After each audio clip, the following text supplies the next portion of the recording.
I'm here with Chase Polichik. Chase, what's your number and position? Number 1, I play wide receiver and safety. All righty, we're going to get to know you. What's your favorite sport to watch? My favorite, probably college football. College football? Yeah. All righty. Who's your favorite teacher in the school? Mr. Yarch. Mr. Yarch? Yeah. Great guy. He's a great guy. Great guy. Would you rather go camping or go to the beach? I'd rather go to the beach. The beach? Yeah. You like to get tan? Yeah. Go in the water? Go in the water, yeah. Great time there. Great time. If you could switch lives with any of your teammates for a day, who would it be? I have no idea. No idea? Ow. Why Ow. Al? I have no idea. He just told me to say him. Just crazy guy? Crazy guy. Yeah, all righty. And then, what's your dream vacation? Probably Hawaii. Hawaii? Yeah. That'd be cool. I would love to go there. Yeah. Great place. Thank you, Chase. Yep. All right, I'm here with Jalen. Jalen, what's your number and position? Number 6, and I play receiver and cornerback. All right, we're going to get to know you. So, what artist are you dying to see in concert? Probably Drake. Drake, why's that? I don't know. He's just a good artist. Seems like a hype concert to go to.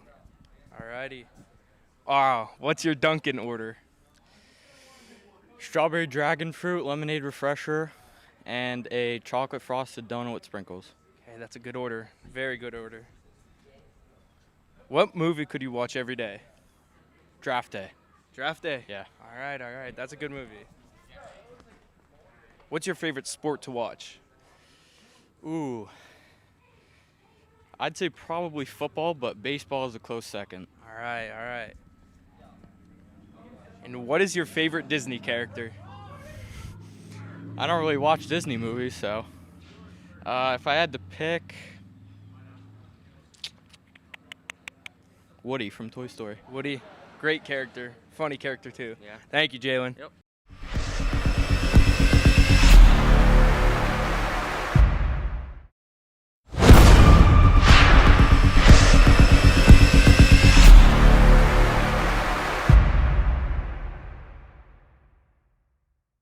I'm here with Jagger Delaney. Jagger, what's your position and number? I play left tackle, number 70. All righty. So we're going to get to know you, all right? So who was the best coach you ever had? I'd probably say John Dara. All right. You get it. You're probably with him every single day, Yeah, to I be am, honest. yeah. So you got to like the guy. Great coach. Yeah. What's your favorite movie? Favorite movie? Oh, it's a tough one. I'd probably have to say Gladiator, though. Gladiator? I love Good Gladiator. pick. So who's your favorite teacher in the school? Whew, that's a tough one. It's between a lot of people. It's hard to pick. I'd probably have to say Mrs. Shower, though. Miss Shower? Yeah. Nice lady? Yes. I ever this upcoming year. What is your Pepe's order? Pepe's order? Probably a large Georgia cup. All righty. That's what I get, too. They're really good. Yes, they are. What's your favorite fast food? That's a tough one, too. I'd probably have to go with Wendy's. Wendy's? Yeah. You can't go wrong with Wendy's. Nope, not at all. It's cheap and good. Yes. You know? Yeah. All right. Thank you, Jagger. I'm Hobie 40. I'm here with Tate Adams. Tate, what's your number and position? Number 7, wide receiver. Okay, Tate. We're going to get to know you.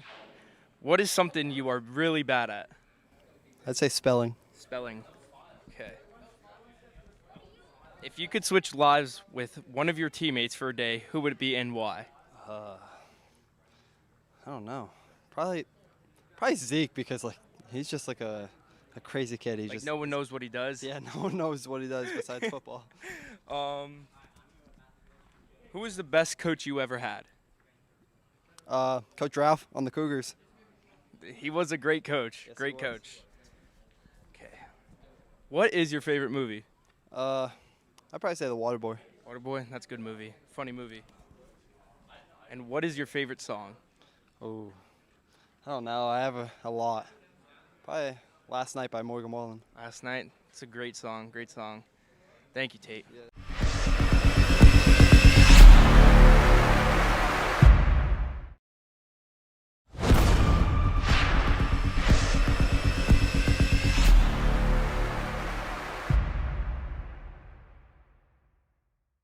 All right, I'm here with Matt Polichik. Matt, what's your number and position? My number is 2 and my position's outside linebacker. All righty. So we're going to get to know you in 5 questions, all right? All right. So do you have any pregame rituals? Not really. I just eat grilled chicken before every game and I run 40 yards right before the game. All right. What's your favorite cinnamon stick spool? The coal bucket, I think it's called. It's the one with Alright. the Nutella and peanut butter. The cool cracker? Coal There you coal go, cracker, there you that's go. what it is. What is your biggest fear? Spiders. Spiders. They're my second biggest fear. What's your biggest fear? Probably the ocean. It's You don't- very you don't scary. mess with Nobody it? knows what's down there, You honestly. don't mess with it? No. What's your favorite TV show? The Office. Well, Office. Suits. Oh, Suits is a good one. It is. Those Get- two are like my top two. Especially being like a law firm family, you know? Yeah, It's a good movie to watch. it is. And who's your favorite professional athlete? Ooh, this is a tough one.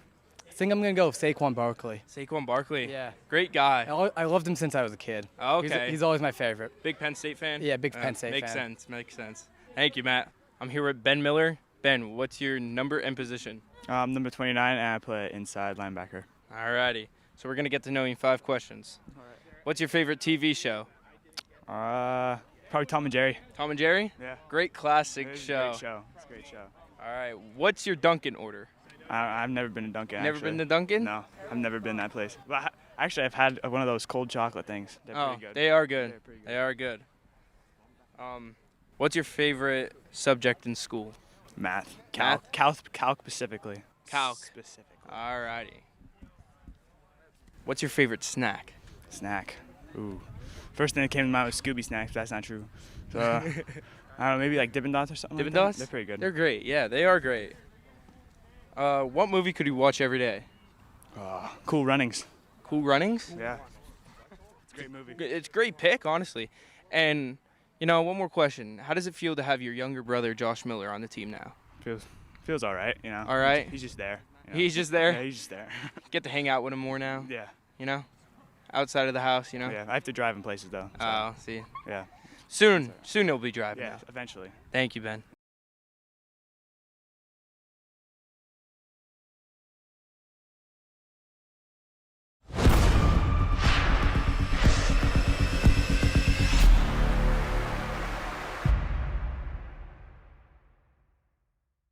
All right, I'm here with Luke Blessing. Luke, what's your position and number? Running back, number 24. All right, we're going to get to know you in 5 questions. All right. So, do you prefer watching college or NFL football? NFL football, Why is that? because I like to play fantasy football. All right. Who's your favorite artist? Like, singer? Yeah. Rapper? It's Zach Bryan. Zach Bryan? Yeah. Good pick. Would you rather go camping or go on the beach? Go on the beach. You like to tan? Yeah. Yeah. What's your favorite subject in school? And don't say gym. Math.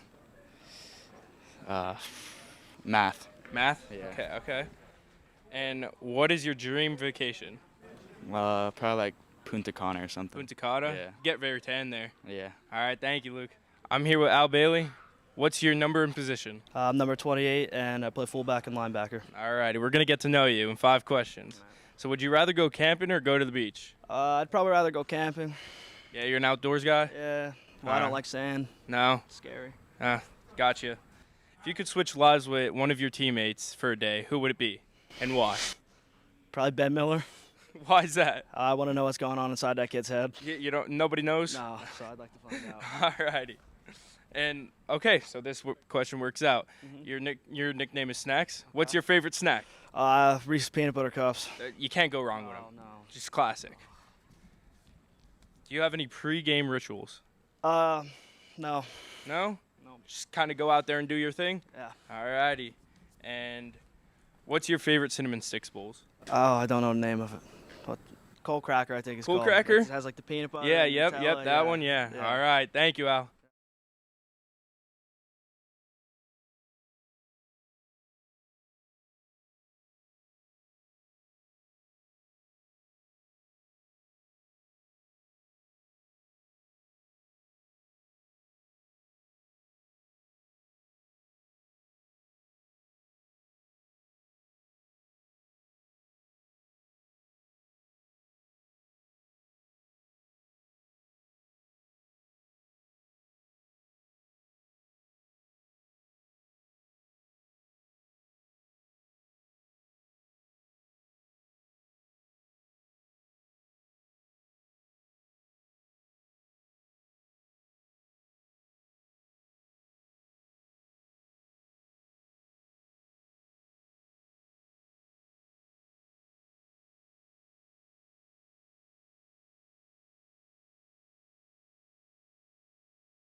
Yeah, there she is.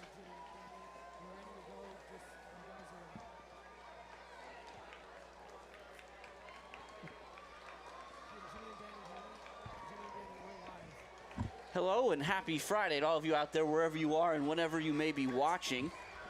Tonight's WKMC TV broadcast is a Pennsylvania Heartland Athletic Conference cross-divisional matchup, we'll call it. Division II with the Red Tornadoes and Hughesville coming out of Division III. It's sponsored by our friends at the Tornado Tavern, and it features, again, the visiting Hughesville Spartans and your Mount Carmel area Red Tornadoes. My name is Jim Lesko. Alongside me is my brother Dan Lesko. Jose Gonzalez supports us from the sideline, and together the three of us are coming to you live from Jazz Diminick Field at the Silver Bowl here in Mount Carmel on a soggy September night that also doubles as Homecoming 2024 Youth Night and a host of other festivities here at the stadium. So we've got a lot going on, a lot of fun stuff going on. Right now, I think we're going to see the flag raised by Mr. Bob Getrich. So some of the cool stuff, Dan, and we'll kind of get into the game a little bit, but this is, I think, worth getting into again. So Mr. Getrich, so he's a 1954 graduate here. Okay. Red Tornado alum. He was a member of the Red Tornado football team from 51 to 53, coached by the legendary Mike Terry, right? Mike Terry, Okay. Warren Schmogan, all that kind of stuff. So that's pretty cool. He wore number 19, and this is an old school football term. So he played halfback defensively as well as offensively. So offensive halfback and a defensive halfback, which is pretty cool. So he serves his community on the gridiron here, and then what does he do? Like a lot of great Americans, he decides he's going to serve his country. He volunteered for the draft. He served 6 years with the Army, earned an honorable discharge, took a job in Edison, New Jersey, where he worked in quality control for Westinghouse, and then in Frigidaire. Back in 2017, so about 7 years ago, Bob permanently moved back here to Mount Carmel, and he resides, oddly enough, in the house he was born in. Oh, that's on awesome. North Market, so that's pretty cool. Very cool. Bob's usually here with us on Friday nights, so we appreciate that. We certainly appreciate Bob's commitment to all his communities near and far. And so I think we're going to take a pause here at the stadium for the national anthem. Today, Kyle Lemus, Ava Savory, and Noah Hardy. The Big Red Band will then follow with the Mount Carmel area alma mater.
That was the national anthem, and now for your daily double, we'll get the Mount Carmel area alma mater.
And that was the alma mater, played brilliantly by the Big Red Band. So as we said, there is a lot going on here tonight around the stadium, around the Big Red program, the school, the community. But that's not to take away from what's going to go on the field. So you have the Red Tornadoes, winners of 4 straight, coming in hot. 2 big victories 2 weeks ago against Southern Columbia, and last week up in Montoursville. And on the other side of the field, you have the Hughesville team that sits at 3-2, but what's important to note is through 5 weeks, they've already matched their win total from last year, Dan. Yeah, Jim, and Hughesville, they've come into this game off of a big win last week against Midwest, so they're going to come in ready to play. The Red Tornadoes are historically very good against Hughesville Spartans. I don't think Hughesville Spartans have ever beat the Red Tornadoes, and that's thanks to Jose. We have those stats.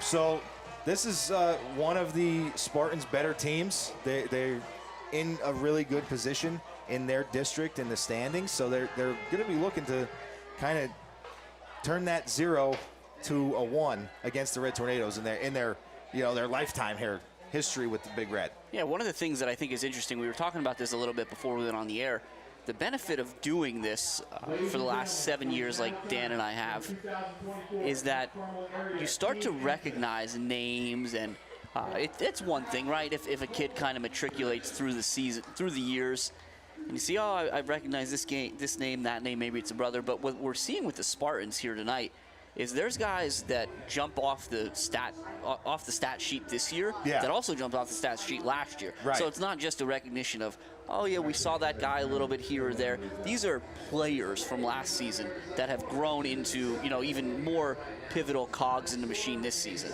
Absolutely, Jim. And those names are as follows. We got Luke Stutzman. He was I believe he was the Spartans' leading rusher last year. He's their leading rusher to start the season out this year through 5 weeks. 64 for 244 and a touchdown. 10 for 74 last week alone. And you've had Connor Knight. I think I remember seeing his name a little bit last year.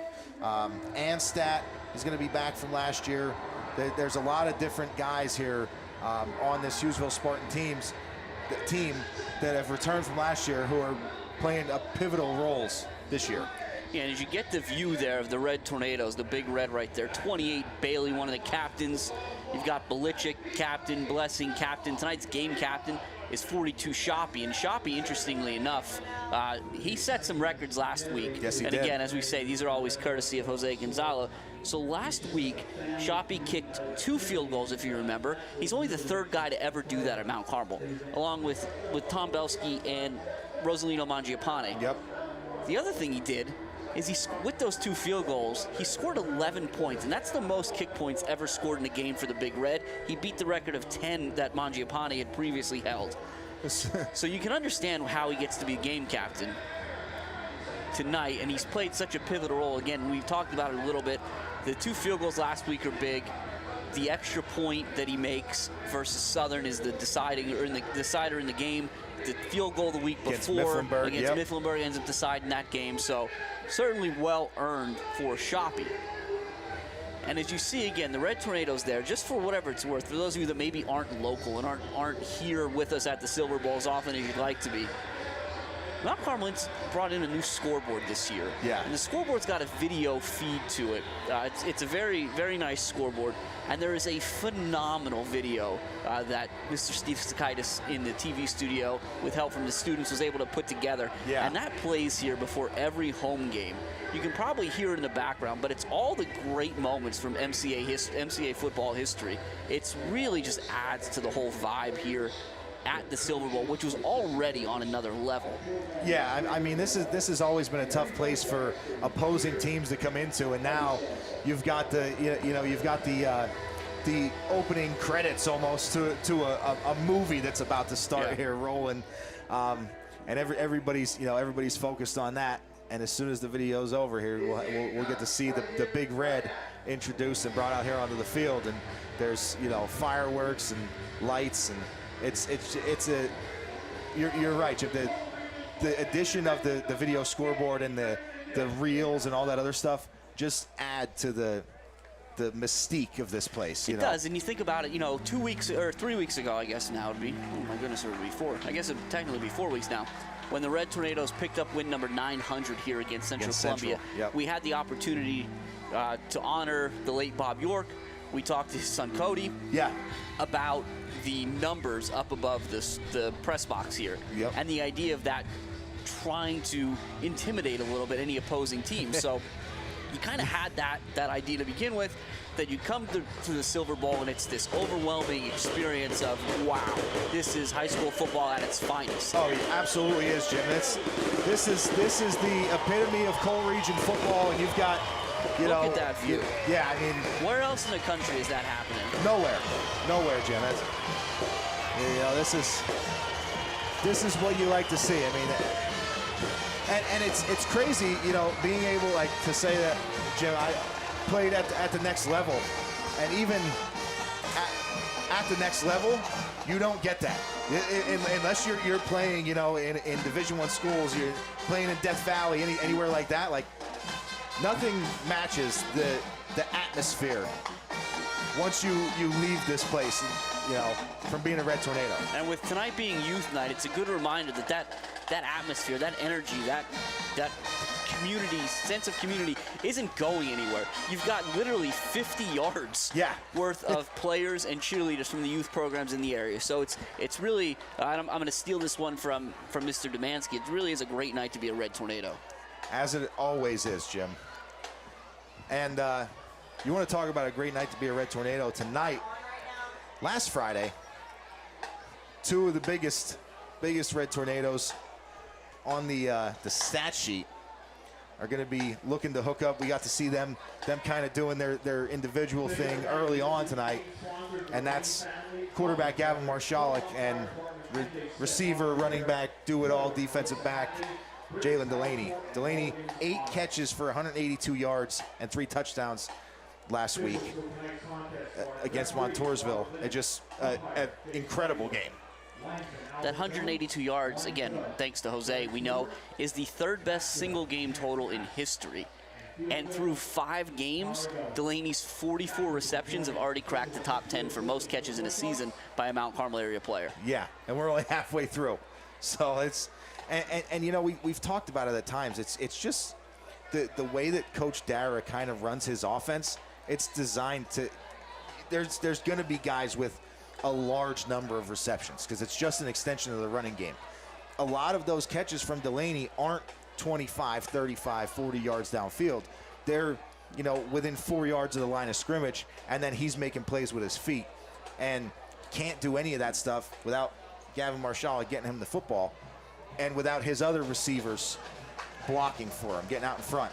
We saw one of those blockers have a big night, had a big moment last week. Again, oftentimes those screens that the Red Tornadoes want to run are super successful. Yep. It's Chase Belichick and it's Al Bailey out there throwing those blocks. And every now and then, Coach Darrell will give Bailey a bone and give him a handoff up the middle into the gut to pick up a couple tough 2 or 3 yards. Well, last week, he decided he wasn't going to go down. He burst through the line for a 50-yard touchdown. Yeah, that was, it's always good seeing those guys that are your grinders. You know what I mean? They get their taste of the end zone. I love seeing that. And Bailey's been doing that for the last few years now. He's making big plays. He's out there. He's in the trenches sometimes. He's usually that first guy through the line when he's lead blocking. And seeing him get his carries and get his opportunities to put points on the board it's always exciting. Red Tornadoes won the toss and they deferred to the second half, so we'll see that Red Tornado defense first. And at this point, there's some names that you're very familiar with on that defense, names we've been saying for the last few years. You want to talk about Miller, you want to talk about Karicki, Kimzel, Matt Belichick, Chase Belichick. But there's a new sheriff in town, Dan. That's number 15, Jason Clokus. Yeah, Jim, you're absolutely right. Clokus has been has stepped in, got his first start in week 3 against Mifflinburg, and has just taken off in that position. He's in the number 2 spot right now in tackles. Like I said, he was only pretty much splitting time the first 2 weeks of the season.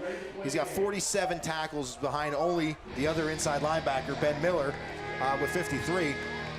4 of those tackles in the backfield. And last week, he had a big one, 9 tackles, 1 for a loss.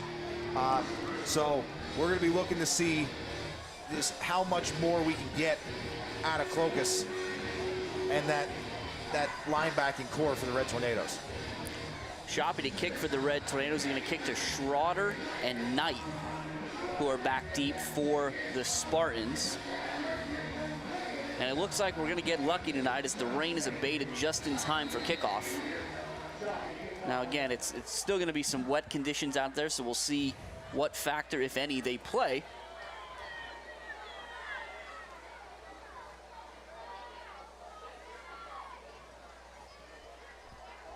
But we are underway here at the Silver Bowl. It's going to be Knight from the 10. Make his way back into the middle. He's got a little bit of space, but he's going to be hit by the aforementioned Clokus. Yeah. So right on cue. That's a good way to start things for Clokus there after we just mentioned his name. And you'll see he hops right up, right into the middle of that defense. So we'll see this Red Tornado defense that has played lights out over the past 2 weeks, Jim. Really, ever since the first half of the Mifflinburg game, they've been on another level. Big part of that change is moving Cricky to nose guard. It's going to be a handoff to Stutzman on the right side. He's a good, strong runner. There's a lot of red jerseys over there. He'll get to maybe the 30, right around the 30-yard line. Give him 5 on the first play of the drive. Yeah, they have Stutzman listed at 6'1", 180 pounds, but he looks like he's got a little bit more beef on him than 180. He runs like it too. He's not afraid to go in between the tackles, and he runs hard, always. And now the Spartans will show you a lot offensively as they open up here. Davis under pressure immediately. He steps up in the pocket and he's going to slide down. It looks like he started his slide short of the first.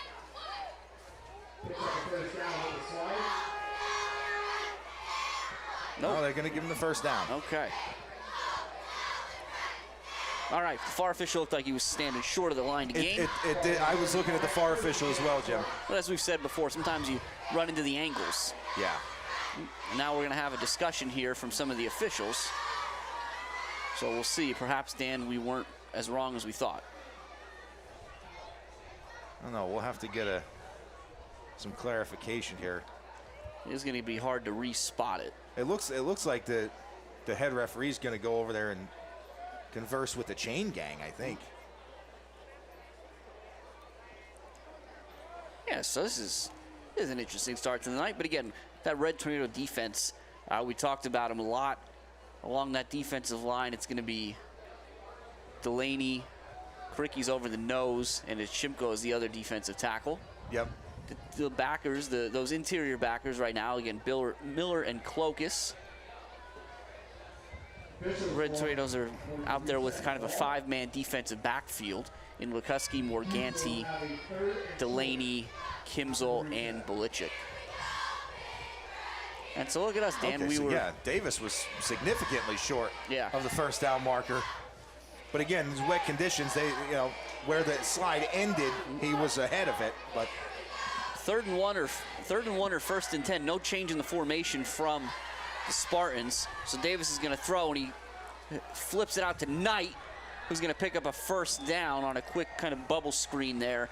We'll get over the 35. Yeah, Jim, and this, you talked about the Spartans offense. It's eerily similar to the Red Tornadoes offense. They do a lot of short passes to get the ball in the hands of their playmakers. You'll see a lot of one-back sets, trips with a split right now, but they just try to get the ball in and out of the quarterback's hands quickly.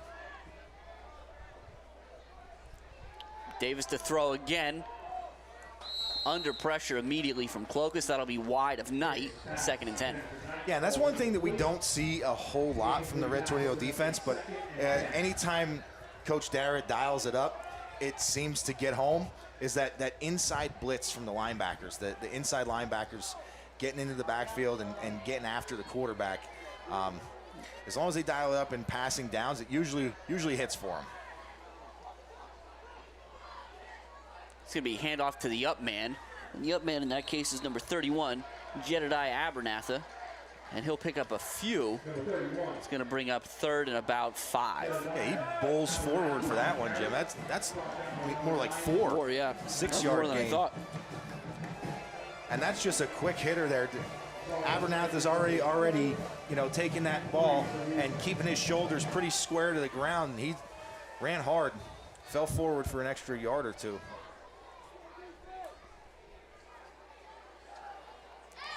Spartans try to employ the hard count, but the Red Tornadoes see that all week from Marshalik.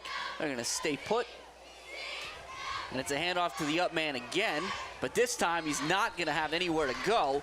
You see Cricky gets off the bottom of the pile, Delaney, Clokus, and Bailey. So it brings up 4th and call it 3, and it looks like the Spartans will punt.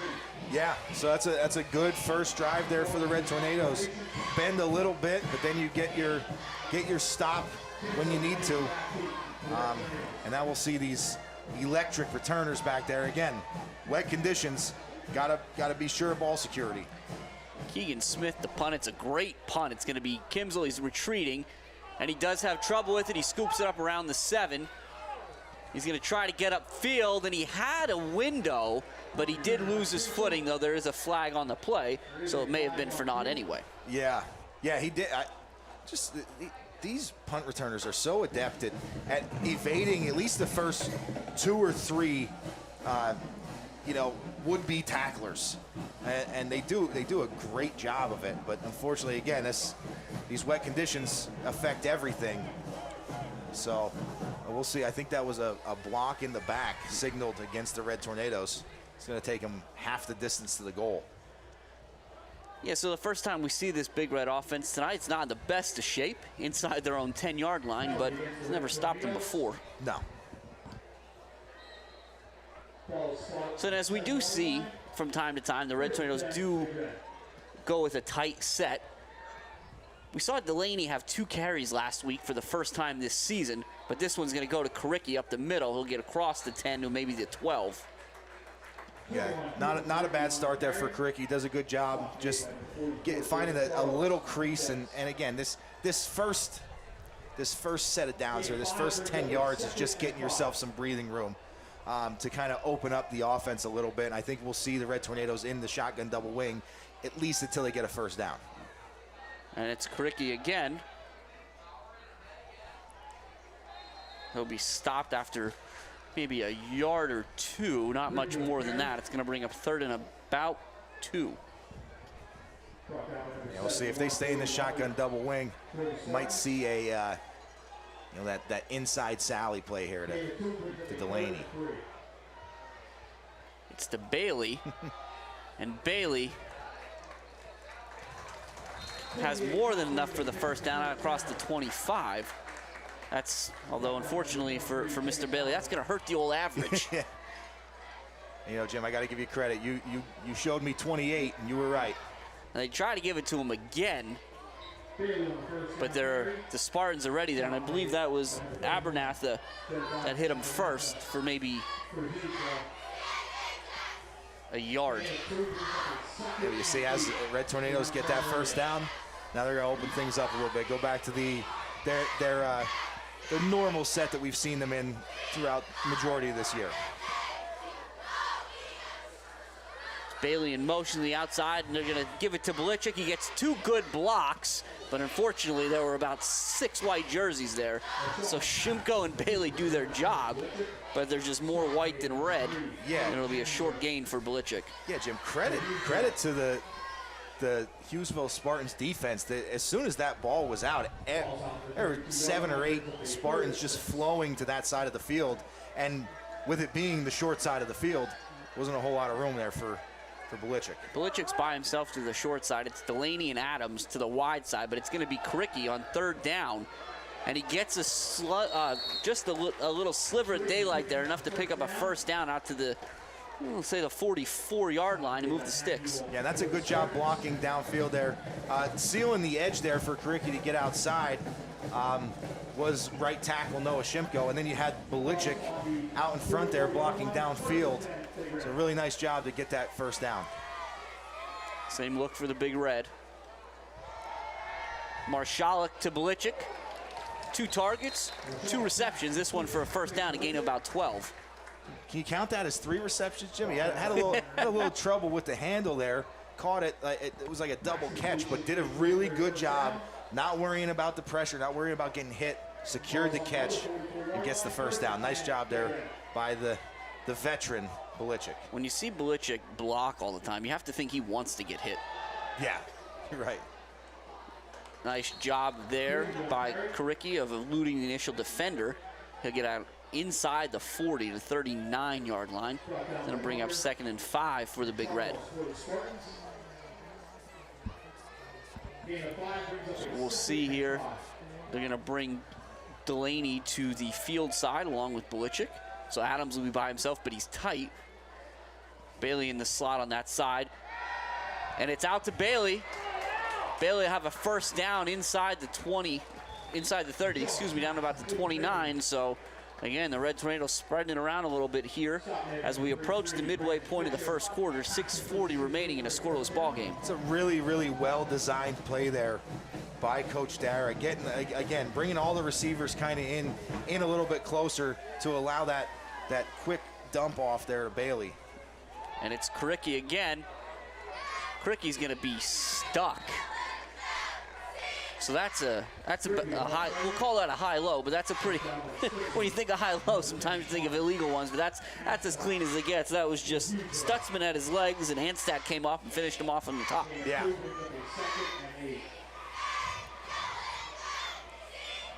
Pickup of 2, 2nd and 8. Belichick moves into that tight end slot, so it's just the 2 receivers. Marshalik has Adams, who does a good job of hanging on to the football as he took a shot for another Red Tornado first down. And Jim, that's great trust from Marshalik with his receivers. He's throwing that ball at the defensive back as he's letting it go. He's throwing it directly at the defensive back, just knowing that his receiver is going to be there. And Adams, just like Belichick was earlier in the drive, there to reel it in for the first down. And it's Karicki again. We're going to get a flag here. Looks like it's going to be offsides against the Spartans. The Red Tornadoes will pick up a quick 5. And, you know, Dan, we had talked a little bit before going on the air about what impact the elements might have on the Red Tornadoes offense. Yeah. So far, none. None. No, you're right. This looks very similar to what we've seen in the first 5 weeks of the season. 100%, Jim. They're running their offense wide open.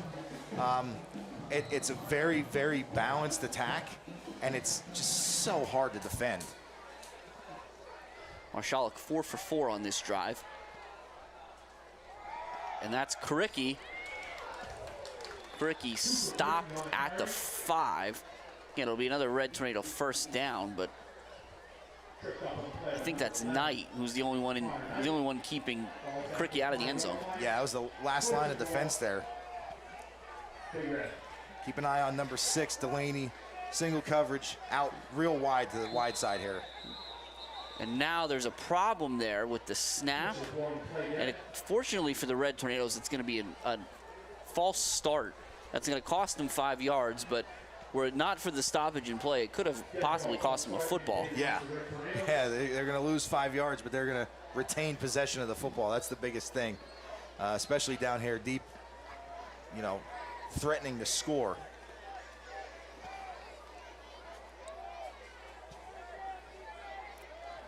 So again, it'll stay tight. The only difference is Belichick and Bailey are on the right side, which is where Karicki goes. And Karicki weaves his way down inside the 5.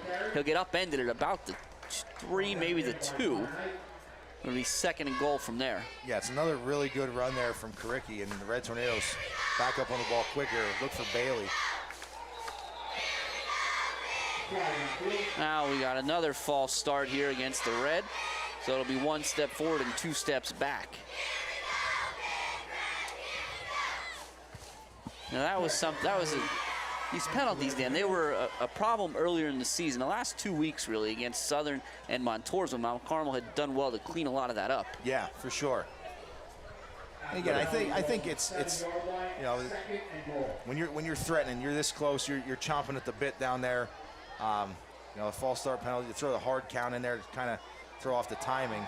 And it's Karicki And Kricky's going to fight, so he'll get back to the 2. Yeah, back down to the 2. Or it's going to be 3rd and goal. And the Red Tornadoes quickly back up on the line. It's Kricky one more time, and this time it's for 6. 6-0 Red Tornadoes. 2-yard plunge by number 21, Cooper Kricky. Yeah, and again, another really good drive there, and that's something, again, Jim, we hadn't seen it a whole lot throughout the season so far, but the last 2 or 3 weeks or so, we've seen it more often. That's a ball control drive. Yeah. I mean, you've eaten up a majority of this first quarter. You're going to have the lead, and the Spartans only had the ball once. You know, it's a really nice drive, just doing a good job retaining possession, putting the drive together, and finishing it with points. Good snap, good hold, and Shoppy's kick would have been good from 40. Just drills it through, and that'll help Shoppy too. I mean, Shoppy will improve to, it's going to be 16 for 18 on the season, kicking extra points, in addition to 3 for 3 from field goals. Yeah. And again, you talked about it at the outset, Jim, just how pivotal some of those extra points and field goals have been throughout the season so far. And Shoppy's been all but automatic. Another thing that's automatic, Dan, I think, is if it's Thursday night, you automatically head to Matucci's for Supper Club. So again, we talked about it a little bit the first couple weeks of the season. We're at the Knights of Columbus. We want to thank the Knights of Columbus for their support of Supper Club. But at this point, and every Thursday for the rest of the regular season and beyond, if that does exist, it'll be at Matucci's Willow Street Cafe. It's every Thursday evening. Remember, the official start time is 6:30, but it's going to be busy. A lot of people there. You don't want to wait that long. Get in there at 5:45, right when the doors open, so you can get in and get a seat, where Supper Club is going to feature current members of the football team, cheerleaders, band, TV studio, as well as special alumni from Mount Carmel's past. And we'll let Shoppy kick, and I'll tell you who the alumni is going to be this week. All right. That's what we in the biz call a teaser, Dan. Yeah, I like that. Cliffhanger. Good high kick from Shoppy. It's Knight at the 14. He has trouble with it. He scoops it back up. There's a lot of red jerseys. He does a good job of getting upfield, but he's not going to get around the long arms of Tate Adams. It'll be first down. Spartans from, let's see where they're marking. We're about the 21. Yeah, it's good job by Adams, just maintaining his outside leverage there and making that tackle. Want to guess who the Supper Club special alumni guest is this week, Dan?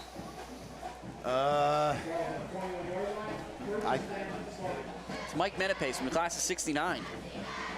Mike was a part of some of those legendary track teams. That would have been my first guess. Those teams that really didn't lose any meets for a very long time. So it'll be great to hear Mr. Menepace's experience. As a good throw by Davis gets over the defender. It was Knight. He's going to be short of the first down, but my goodness, a great effort all around to complete the pass. Yeah, I mean, the fact that he was able to reel that in with the toe tap on the sideline, looked like an NFL receiver out there.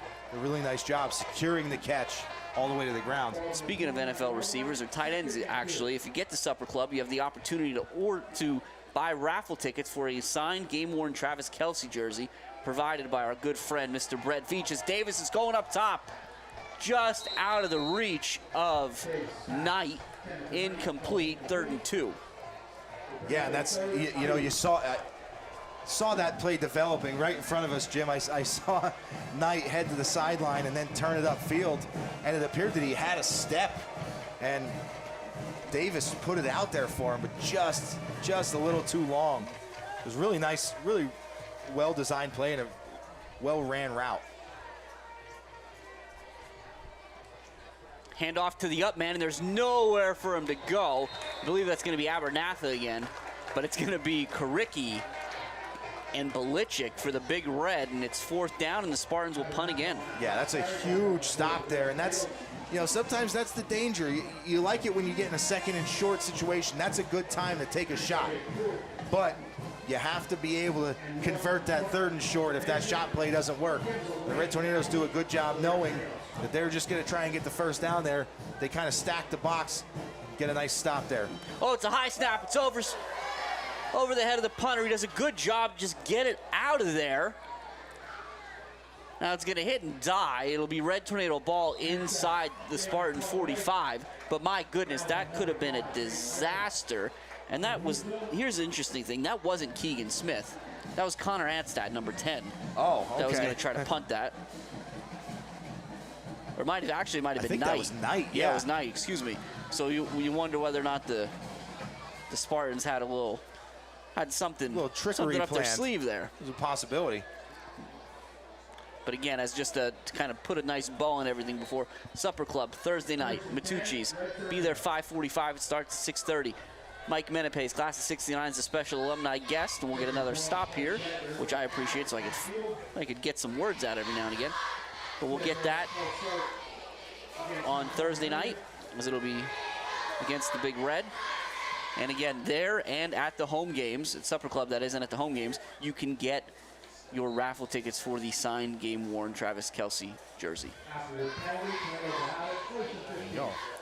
All right, 1st and 15, back at about the 49-yard line. Penalty to start the drive off. Not exactly where how the Red Tornadoes pictured this one starting, but we'll see where they go from here. And this time's Kimsel. Kimsel didn't have a carry last week, but he picks up about, let's see what he got there. Now there's a flag on the play. Yep.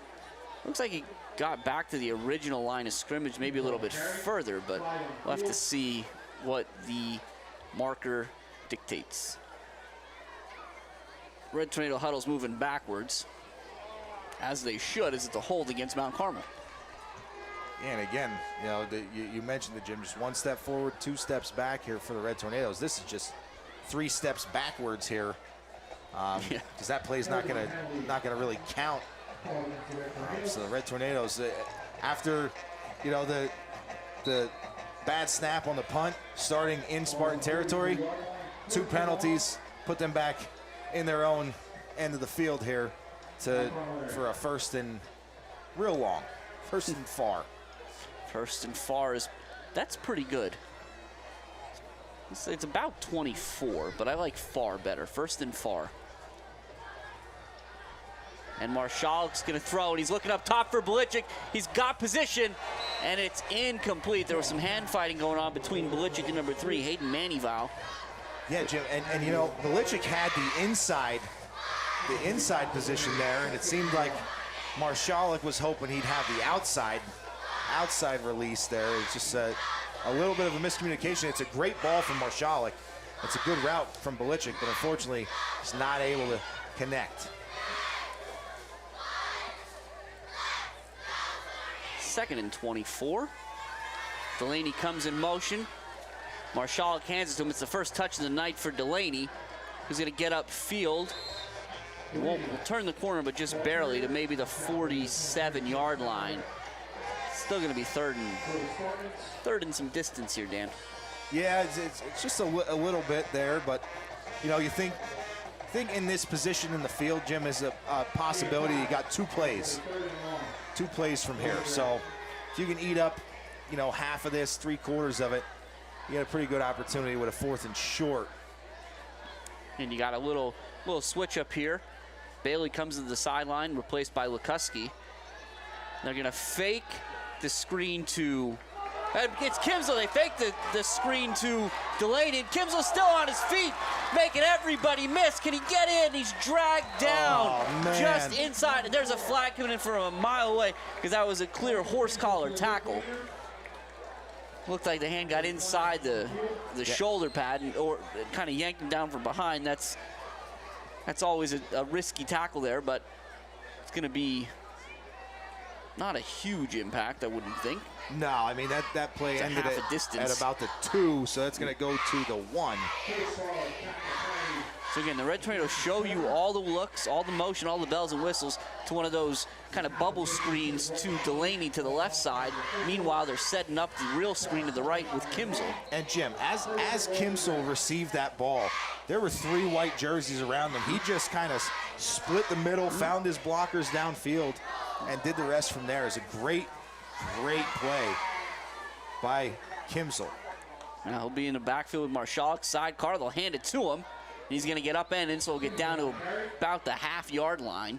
It'll be 2nd and goal. Yeah, we'll see if they decide to go to Hughesville one more time here on second down, or if they go elsewhere. Now, as always, we'll wait for Jose's official information, but based on about where Hughesville took that ball versus where he ran it to, Hughesville's got 3 catches for about 100 yards on the season. So we're talking about pretty good per yards, per reception average. It's pretty good. And now he's got a rushing touchdown to boot from a yard out. It's 13-0 Mount Carmel. 1:28 left in the first quarter. And Hughesville looked like he was going to attempt the dive over the line, and he ended up landing on his feet. Just kind of more of a hop than a dive. Get over the edge there. Really nice job there. You see some of the awesome graphics that we have here at WKMC TV for Michael Hughesville, junior running back, defensive back, 5'8", $170. Not many come tougher than Hughesville.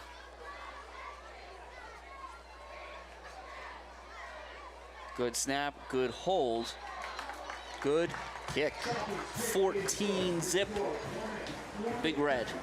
And again, I talked about it on the last drive, and this is what the Red Tornadoes do. They eat up the majority of the first quarter, a good portion of the first quarter on that first drive of the game, and then they score pretty quickly here on that second drive. So that's kind of what they can bring to the table. They have the quick strike ability, but they can also, wear you down with these long, extended drives, which just makes them so difficult to defend.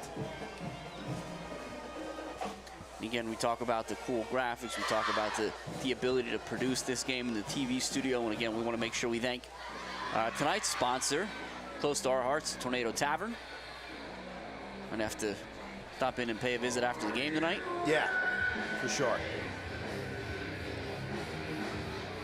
But Shoppy will kick again. It's going to be Schroeder and Knight back for the Spartans, and Coach Rainey and company are going to need to find some offense here.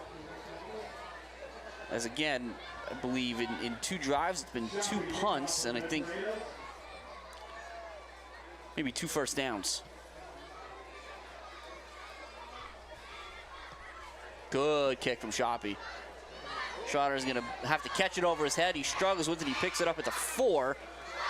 He's got a little bit of a crease there, but he's going to be flung down by Miller. First time we've said his name tonight. Yeah. First and 10 at the 25. Real nice job by Miller, just staying in his lane, closing off that cutback there. Just a nice job all around there on the kick coverage. And again, the Spartans are going to start, inside their own 30 here. Just trying to get something going. And we talked about it before. Well, the Red Tornadoes will make changes from now and again on their defensive side.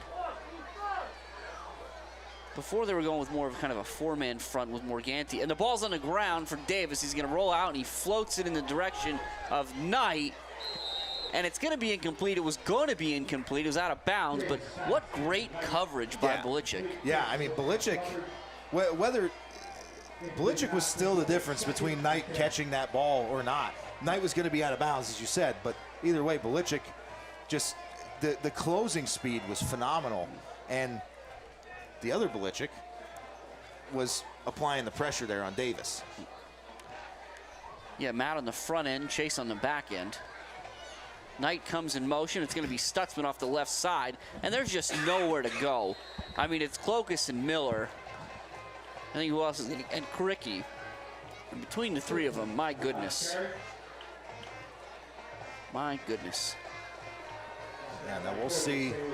Again, it's a 3rd and long situation. We'll see if Coach Dara decides to dial up some of that pressure from the inside linebackers again. Yeah, as we were saying before, we talked about on the first drive, the Red Tornadoes kind of had 5 defensive backs out there. They had Morgani out there. Yeah. And they swapped out Morgani for Bailey and are running a more traditional 5-2 almost, it looks like. Yeah, it does. With Bailey and Belichick as the bookends.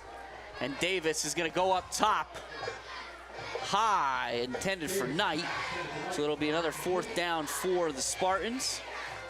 And this likely looks like another punting situation. Yeah, I'll tell you what, though, Jimmy, even though that ball sailed high, Davis had a clean pocket.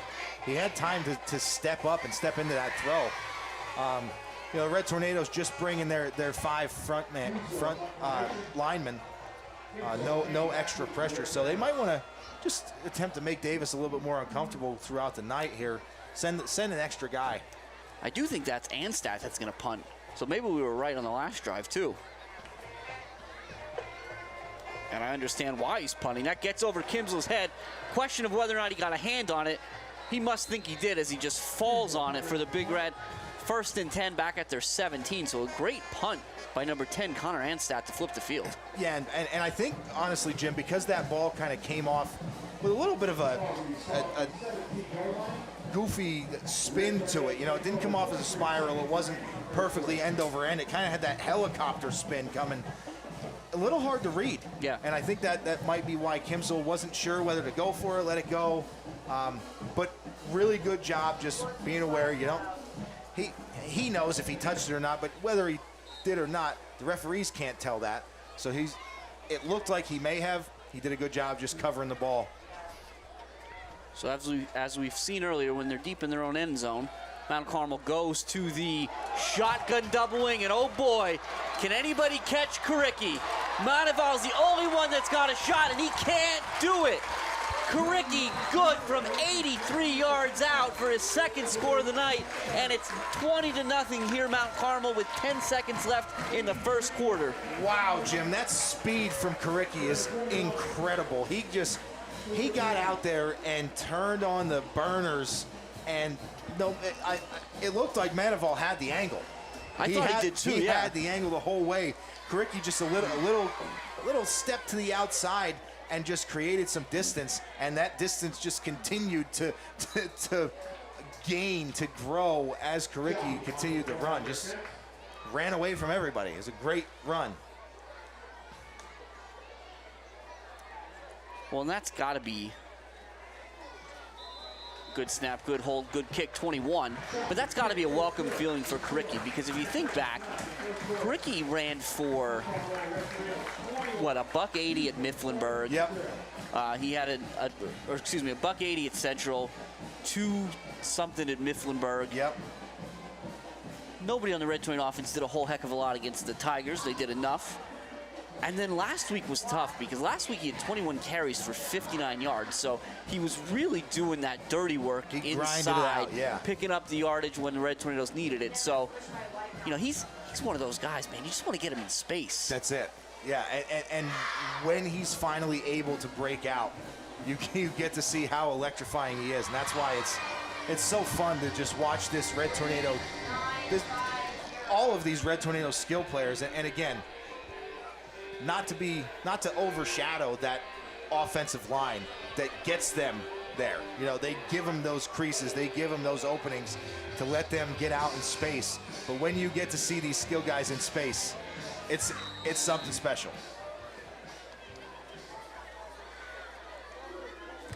Shoppy's 4th kickoff of the 1st quarter.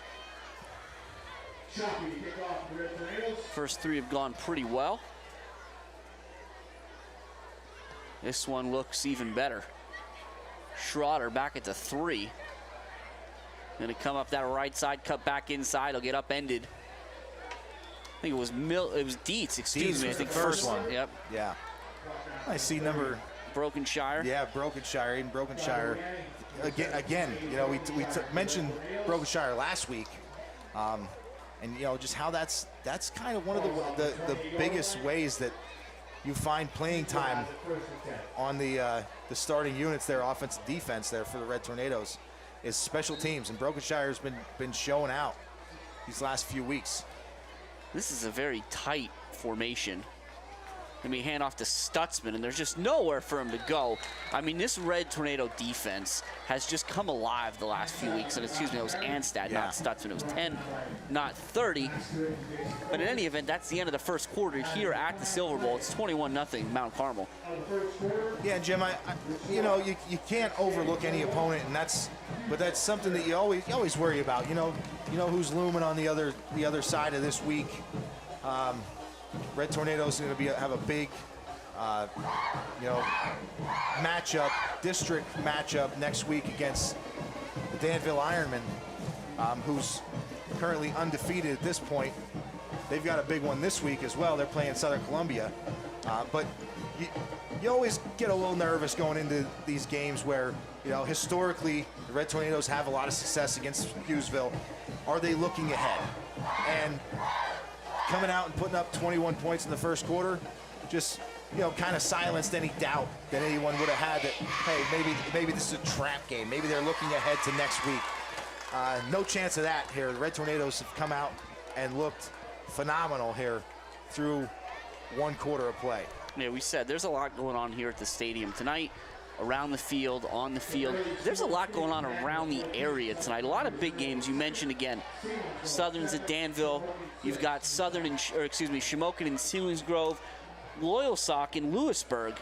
Lewisburg, who's actually the #1 team in Class AAA for D4 right now. So a lot of games going on. We'll update you accordingly. Davis is on the roll. Incomplete, pursued by Belichick, Clokus, and Kimzel. Yeah, and that's that little bit of pressure that I was talking about earlier, Jim. It's, you know, Kimzel coming from the defensive backfield.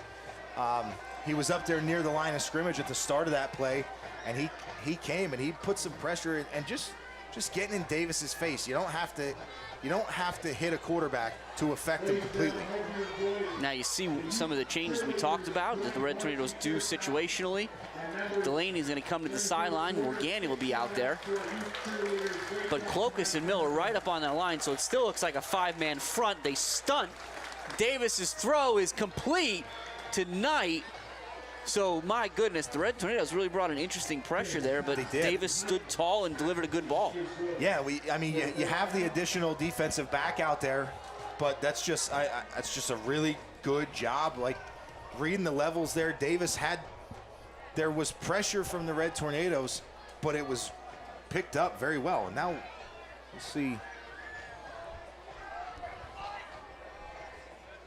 Ball's about the 45-yard line. Davis to throw again, straight back. Here comes Belichick. Now Miller. And the ball is caught. Wow. So a diving catch by Anstad. A really good ball by Davis, putting that where only Anstad could get it, and it'll be 2nd and 2. Yeah, Davis puts that ball down and away to the sideline, and Davis has to lay out for it.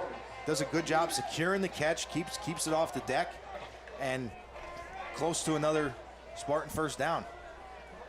So it'll be 3 receivers to the short side of the field, single one to the wide.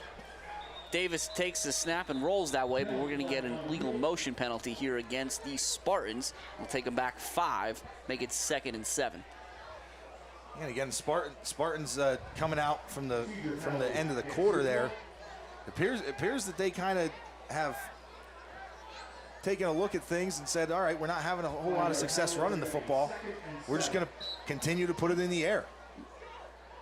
Manival and Anstad to the wide side of the field. It's Knight in motion across the formation. Davis under pressure immediately. Morgani got his hand on that one. It'll be 3rd down. Yeah, and that's what the Red Tornadoes are going to have to do. They're going to have to bring pressure from different levels. Davis is really comfortable inside the pocket. It seems like he's comfortable in there. He's delivering a lot of good passes, even when they get him moving outside of the pocket. If it's designed that way, he feels pretty comfortable. They're going to have to, you know, it's really easy to see. The Spartans wearing white jerseys tonight. Davis's jersey is very clean. It is. Under pressure from Morgani. Now it's Kricki. Davis goes deep and he shovels it forward. Looking for Stutzman. It's incomplete.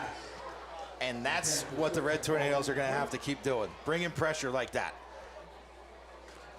Just coming from different levels. Morgani, the outside linebacker, he comes inside. You know, it's not a contained blitz. He's going right after the quarterback.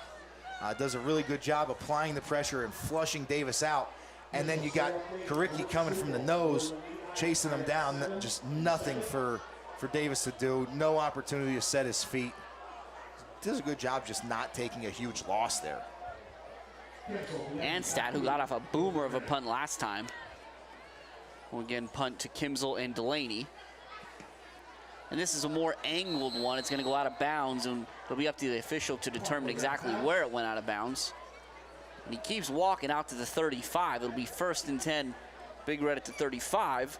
But again, Dan, another thing we have to mention, today is September 27th. Yep. You know what Tuesday is? Tuesday is October 1st. Yeah.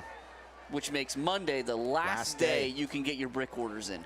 Please don't forget, if you haven't ordered a brick already for the Red Tornado Legacy Brick Project in the South End Zone, where the Creature Bleachers used to be, please do so. Head out to redtornadofootball.com.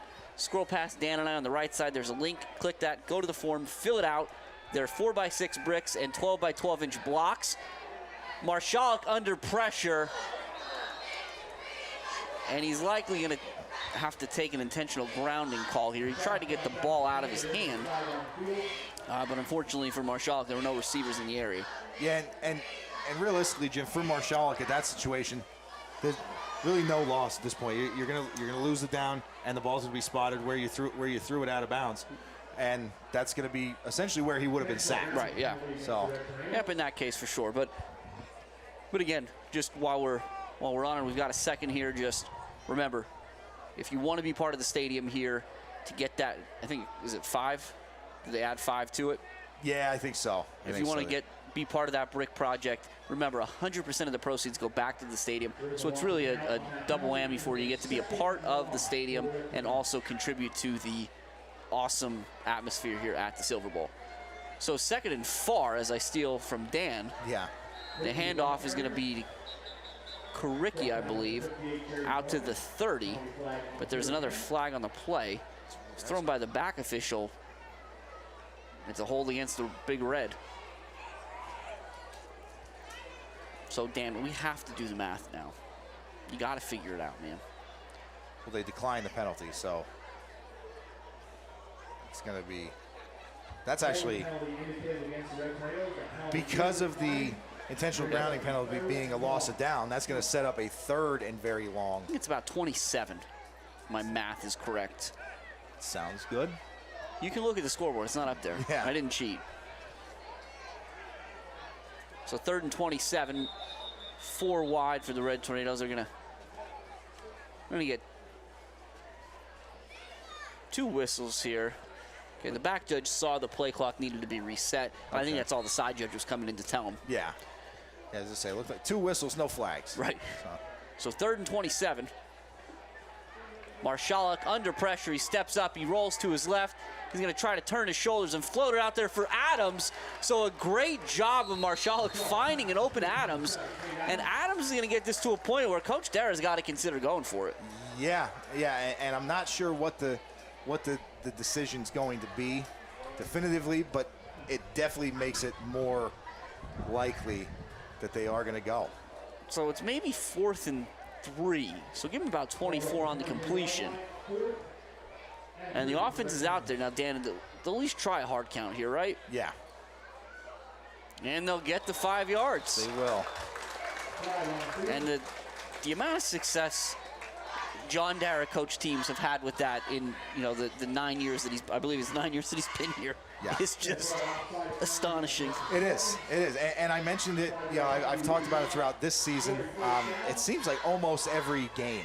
Yeah. And, I think last week was the one-off. I don't believe they got a offside penalty on the designed hard count last week. That was the first time in a long time that's happened. Marshalik under pressure, and he's got Adams! He can't bring it in, but a great job by Marshalik of climbing the pocket and delivering a really good ball. Yeah, and just the awareness, knowing where he's at. He was right at the line of scrimmage when he released that pass. Just kind of the awareness of the pressure, the awareness of the line of scrimmage, just all around a really good job. But either way, he's going to bring up a 2nd and 10.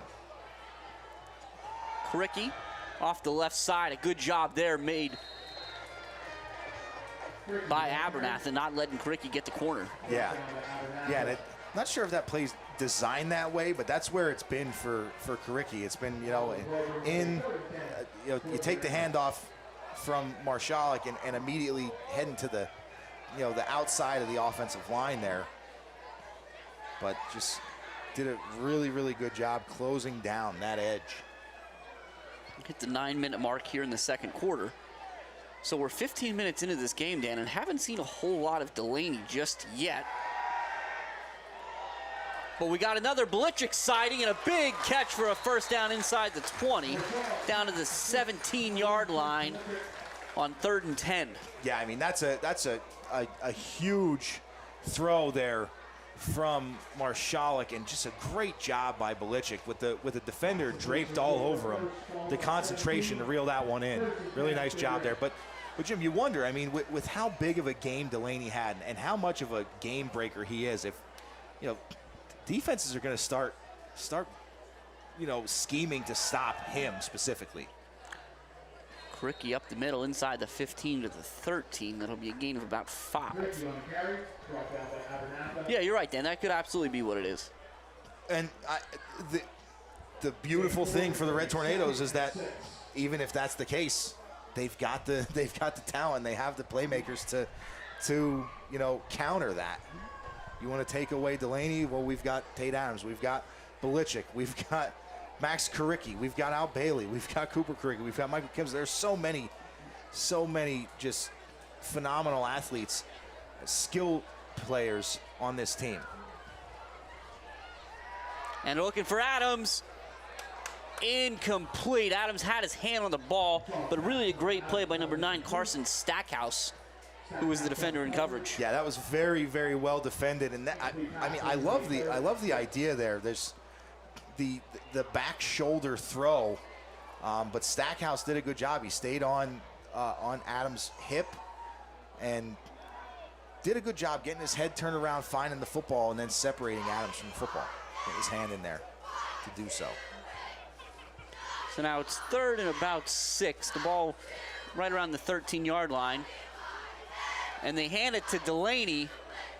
And Delaney weaves in and out, and he's got his 2nd rushing touchdown of the season. So speak his name and he shall appear. Yeah. 27-0 Big Red. And Jim, I knew at some point they were going to go back to that because they did have success with that, with Delaney on the inside Sally play there. And they did it. And again, he's got such good awareness out there on the field of where his blockers are and is able to just put his foot in the ground, even in these wet, slippery conditions. Just put his foot in the ground and stop and turn and move. Like, it's impressive. Got an official's timeout. Going to move the football, I don't know, a foot to the left. Okay. Yeah, I wonder if there's a rut there from kicking, something along those lines. Either way. Well, whatever's there didn't seem to affect the Red Tornadoes or Shoppy, as that's now 28 points here. And we're not quite at the halfway mark of the second quarter. And again, we want to make sure that we remind everyone of tonight's sponsor, the Tornado Tavern. We want to thank them for their support and patronage. And we also want to remind you again on Thursday nights, get to Matucci's for Supper Club. Doors open at 5:45. It starts officially at 6:30. This coming week's guest speaker will be Mike Menepace, class of '69. Again, a member of some of those historic track teams that went a long time without losing any kind of meets, which is crazy. If you know anything about track, it's such an amazing accomplishment. And yeah. Again, between Supper Club and these home games are where you're able to buy raffle tickets to win a signed, game-worn Travis Kelce jersey provided by our, as I said last week, one of Mount Carmel's favorite sons, Brett Veach. Yeah, yeah.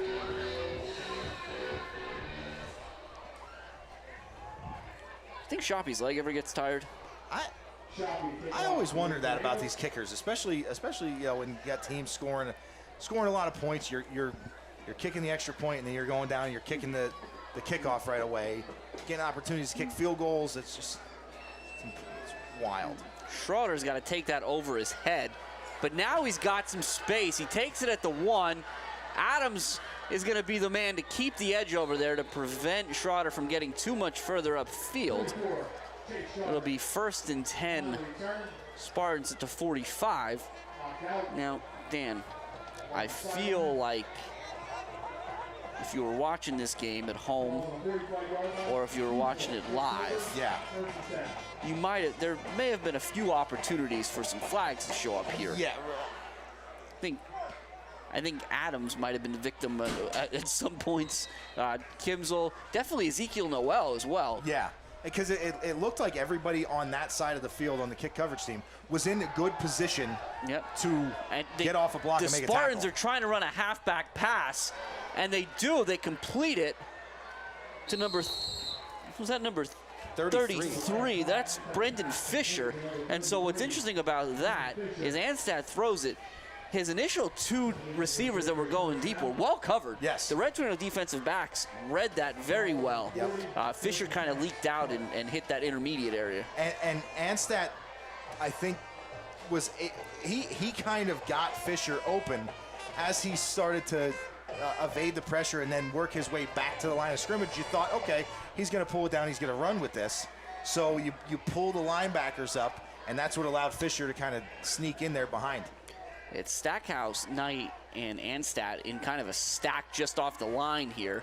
And Davis is going to roll to his left. It's a naked bootleg. Belichick puts pressure on him. And it's a good pass to Stackhouse, but he took a shot from Chase Belichick after he picked up about 9. He did. I mean, what a huge hit from Belichick there.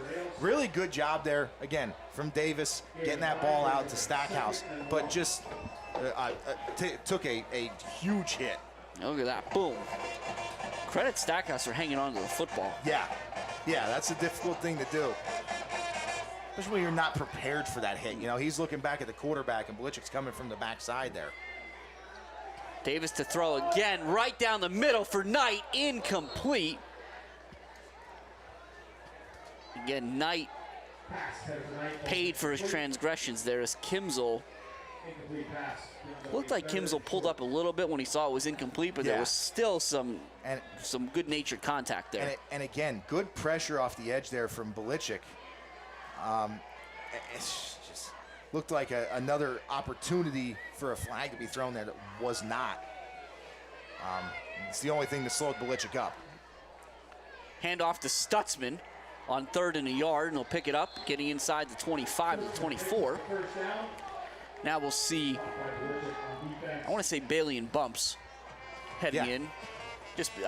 Normally we'd say 55 Logan Erb, but Bailey and Bumps sounds so good I couldn't avoid it. It does. It's got a nice ring to it. He'll take over the left side of that defensive line. Well, Bailey will bounce to the other side, so Butch will come on the side of Bumps. And, Knight, kind of a stutter step motion. He's going to run a corner route. He's got space. He's got the completion. And he's got the touchdown. That's a very well-designed play there, Jim. 24 yards, Davis to Knight.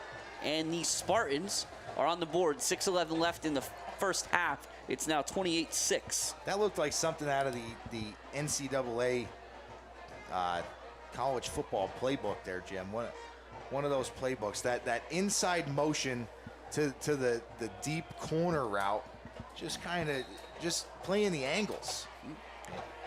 I'll be interested to hear from Jose at the half, kind of what Davis's numbers look like for the first half, and if only because we're going to get a timeout here from the Spartans as they weren't quite ready to kick the extra point. But I'll be curious to hear from Jose only because, we talked about the passing attack for the Red Tornadoes with specifically the connection between Marshall and Delaney. And I believe in that Central game, Delaney had 14 receptions, which was a single game record, on 17 targets, which is also a single game record. Yep. Connor Knight's got to have 10 targets already. At least. Right? Yeah, it's got to be up there. Most of the balls, that's why I want to hear from Jose how many Davis has thrown, because 90% of them have been in Knight's direction. Well, and it makes sense, Jim. I mean, Davis threw for 6 touchdowns last week. Excuse me, what? On 12 completions. 12 completions, 6 touchdowns. 8 of his 12 completions went to Connor Knight. Well, there you go. And Knight also, to go along with those 8 receptions, 145 yards and 3 of those 6 touchdowns. If you find something you like, why change it? Right. It's a high snap. but it's a good job by Nicholas Stubbs, the freshman, getting it down. And Smith did the rest, drilling it through. 28-7 now here at the Silver Bowl. Yeah, and again, just a really nice job. A well put together drive there from the Spartans. Red Tornadoes didn't seem to have an answer to kind of stop that passing attack. So we talked about a lot of things going on in the area tonight. So a couple updates for those that might be interested. We talked about Danville and Southern Columbia. In the second quarter, the Ironmen lead the Tigers 21-0. So again, that's Mount Carmel's opponent next week. Yeah. Something to keep in mind. Montoursville, Mount Carmel's opponent last week, up 28-0 over Central Columbia. Northwestern Lehigh, who many people believe is the first or second best AAA team in the state. Okay. They're up 28-7 on North Schuylkill. So you've got a lot going on there, but we have a couple other games we wanted to see what was going on. Yeah, I'd like to talk see about that. our friends in Shamokin. Shamokin lead the Selinsgrove Seals 9-7 at the half. Wow. And the other interesting game is undefeated Lewisburg trails Loyal Sox 7-0 in the second quarter. That's definitely one to keep an eye on there, Jim, that Lewisburg game. And you know, we always want to keep an eye on Shamokin, especially, you know, looking at that Week 10 coal bucket game. It's a little kind of I don't want to call it a squib kick. I'll just say it's a short kick to the up man. A pooch kick's a good word for it. But Tate Adams, I mean, if you're going to try to have success with one of those pooch kicks, don't kick it to number 7. Right. It pulls it right in. It'll pick up a few yards. It'll be 1st and 10 Mount Carmel at the 45. Yeah, we're pretty much right at the halfway mark of this second quarter. And again, we'll see how the Red Tornadoes proceed. They had some success running. They've pretty much been successful offensively in whatever they've tried to do up to this point. So we'll see if the Red Tornadoes want to try to eat some of this clock up and punch one in, you know, with little time, or if they're going to keep airing it out. 4 drives, 4 touchdowns for the Big Red. Now that's his quick little pass to Lukuski. He'll get into Spartan territory. It'll bring up 2nd and 3. Yeah, that's that play that you'd normally see to number 6, Jalen Delaney. But I just took a glance here. You got Jalen Delaney over here on the sideline, so we got Lukuski in there in that position. And again, it just be a design thing, a scheme thing. All right, they want to shadow Delaney. They want to send extra coverage. We'll put Lukuski in there and have him play it that same position. This time it'll be a handoff to Kimsel.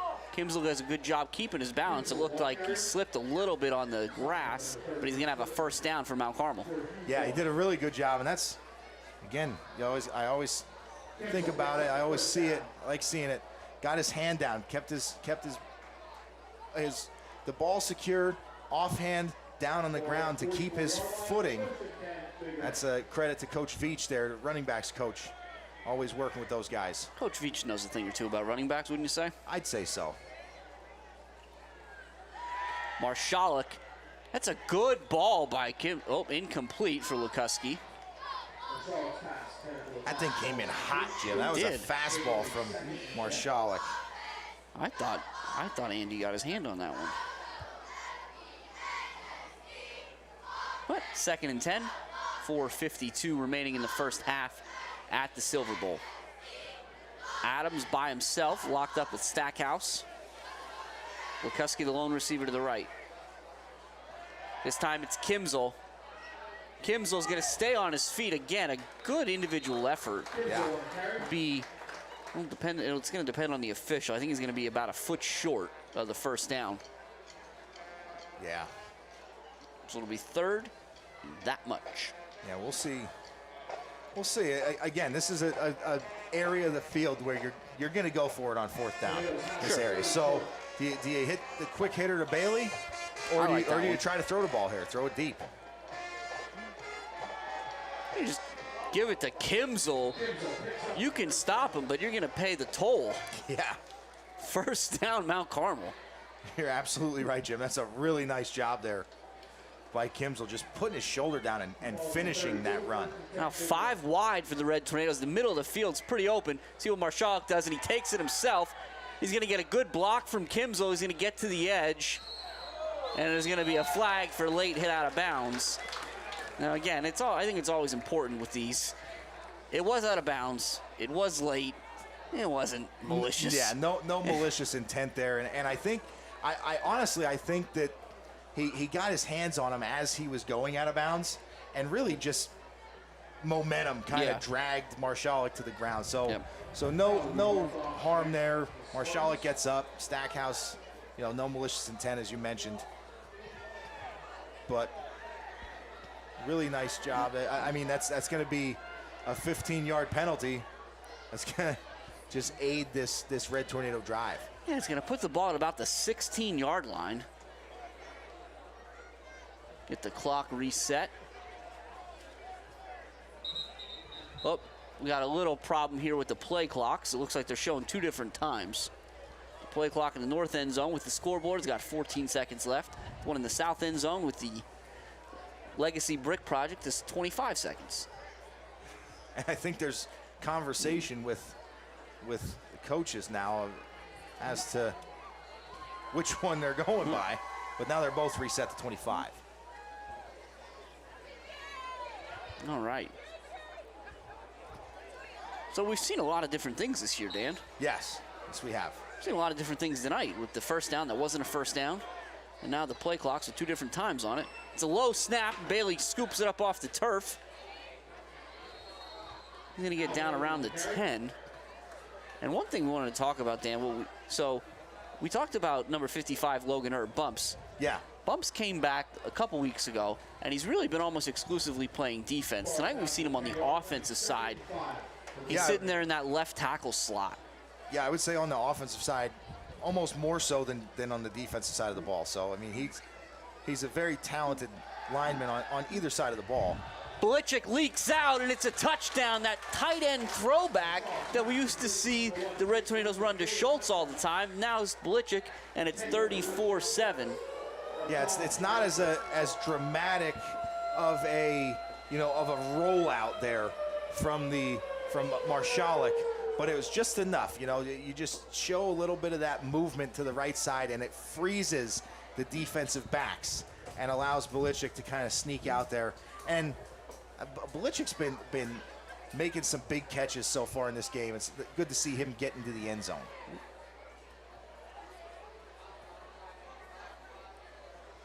Good snap, good hold, good kick. 35-7, 3:23 remaining in the first half. Dan, one thing that's interesting, we have it on, again, courtesy of Jose, as are all of our kind of interesting tidbits. Yeah. So I'm going to go out on a limb and say Marshall's got 100 yards passing. I don't know that for sure. But you think about the Hughesville play, the longer one. There's some things that have happened that make me feel pretty confident about that. And now he's got the touchdown to Belichick. So that's going to be 6 straight games to start the season where Marshall is going to throw for at least 100 and have at least 1 passing touchdown. Very true. It's pretty impressive numbers. So again, speaking of numbers, the big number to think about right now is October 1st, which is when your brick orders need to be in by. So again, I'd recommend doing it right now if you haven't done it already. Yeah. But certainly no later than Monday, get those in. So again, you can be part of this because again, it's going to get cold, as disappointing as that is at times, right? We're enjoying the weather. It is going to get cold, and you need to get those bricks in the ground before the snow flies. So October 1st is the last day for the orders. Get them in ASAP. RedTornadoFootball.com. There's a link to a form you can fill out. Get them engraved.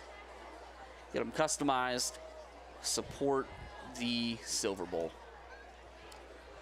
Shoppy to Schroeder at the 4. Clokus has a beat on him. Can't quite get him.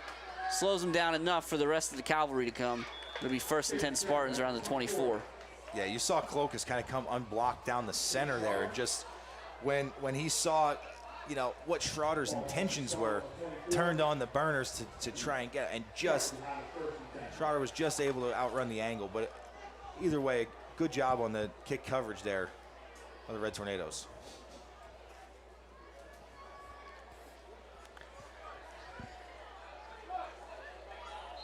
And now 3:15. The Red Tornadoes with a healthy lead here in the second quarter. And Morgani, oh my goodness. Davis tried to throw that ball by a blitzing Morgani. Morgani timed it just right, got up in the air, and I thought he was going to take it the distance. Just Yeah. a little too much zip on it from that close distance, but Was very close. But either way, really good job there by Morgani, just bringing that pressure. got a change there on the defensive side. Delaney comes to the sideline. Keegan Brown heads in. He's going to run one of those other defensive end spots.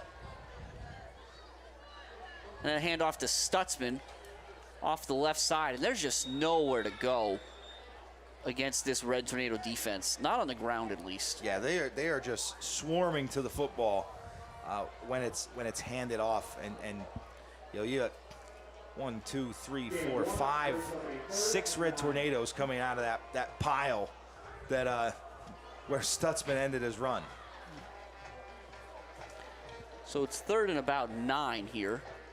It's a 3-receiver set to the right for Davis, a single receiver to his left.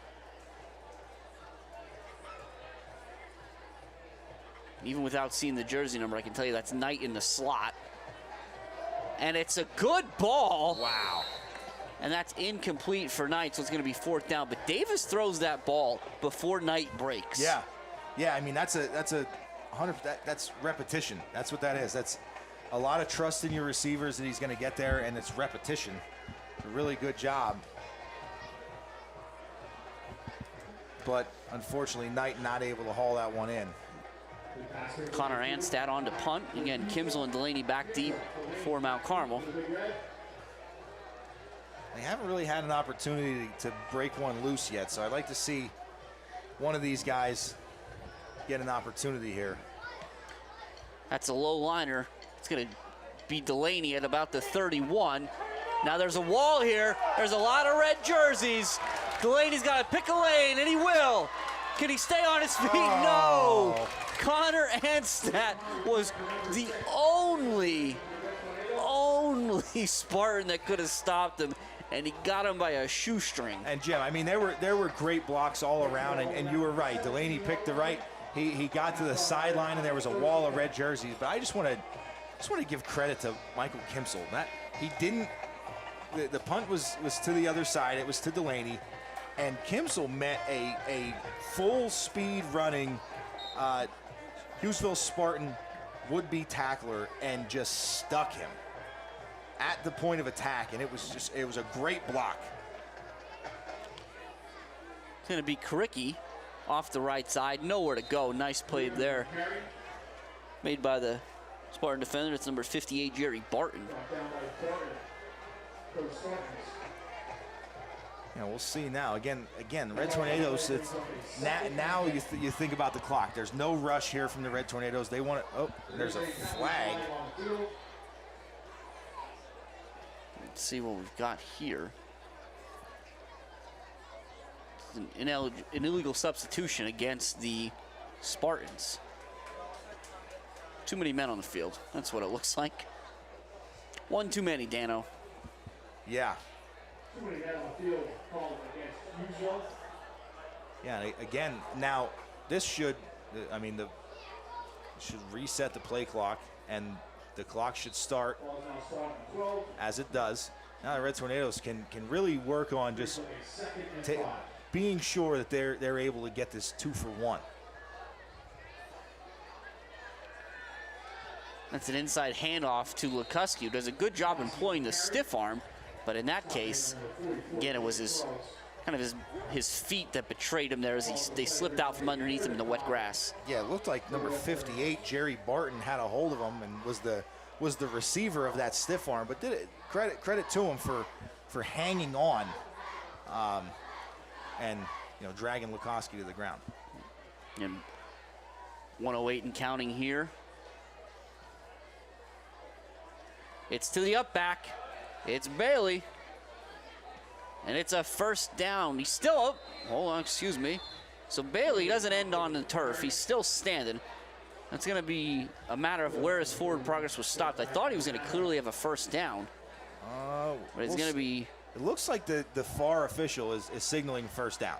So again, a good effort by Bailey as we're under a minute here And now it's 1st and goal from about the 7. Bailey picks up a first down. 1st and goal, Red Tornadoes. Marshalik, Karicki, down to about the 5. With the carry. We get a timeout here by Mount Carmel. Stop the clock with 34 seconds left in the first half. Yeah, I was going to say, you know, if you're watching at home, you got to be thinking, you know, they don't want to let the time run down too much. But you got to remember, Coach Dara has had all 3 of his timeouts still in his pocket, and he knows you can't take them with you. Well, you've been telling him for 7 years. Yeah, so why not use them up there? That's a good job there. Get Karicki on the run. We'll see now if the Red Tornadoes come out of this timeout a little bit more opened up to try to get this 6 before the half. Again, want to thank tonight's sponsor, the Tornado Tavern, for all their support.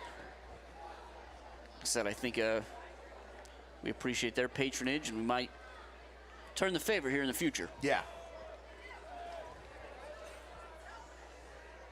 So it's 2nd and goal, but as Dan said, the down's not really as important as the clock at this point, 34 seconds.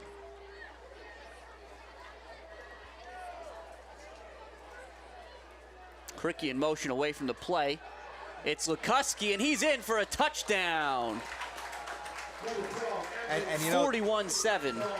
And Jim, that's that same play that Delaney scored on earlier here in the game. That's just you know, credit to Lukuski doing the, you know, just like Delaney did, just weaving his way through, finding the crease, following his blockers to the promised land.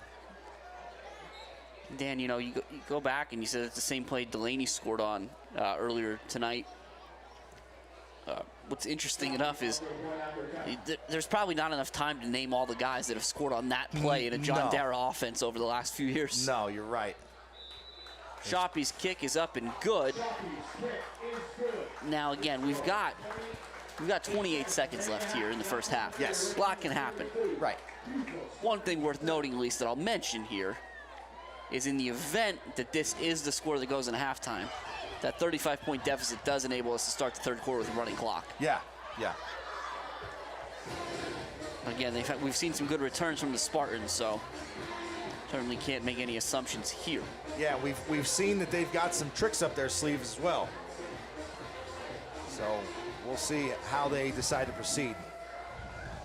Stutzman and Schroeder down there having a little conversation, to your point, Dan. Maybe a little reverse action here on the kick return. Well, I think another thing that makes it hard to set a lot of that stuff up is Shoppy's kicks have just been they're high. The hang time, yeah. Not a whole lot of time to be running east and west. Right.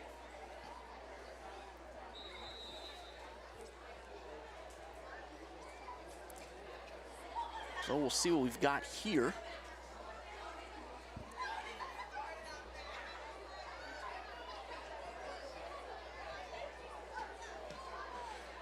A good kick, Schroeder at the 5. He's going to come right up behind Knight and company, but a good play made by Miller. We'll stop him at the 26-yard line. We've got 23 seconds to play in the first half. That's a really good job there by Miller, because it looked like the Spartans had a return kind of set up there, a few blockers, but Miller just was able to kind of shed one, and that's, I mean, that's... He might have still been being blocked when he made that tackle. Yeah, you can't do that any better, and that's how you stay engaged with your blocker. If you can't beat him, just let him take you there. So a wide open set out of the gun for the Spartans. Davis fires it across the middle. He was looking for Knight. I think it ended up hitting. I'm not sure if it was a line. The back of one of his offensive linemen. Yeah, I think it was. Whether they're wearing white or red, I'm not sure, but it hit a lineman.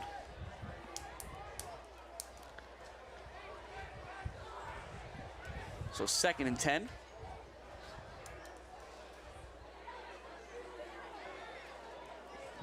And you see you've got the Mel Kiper's favorite defense here.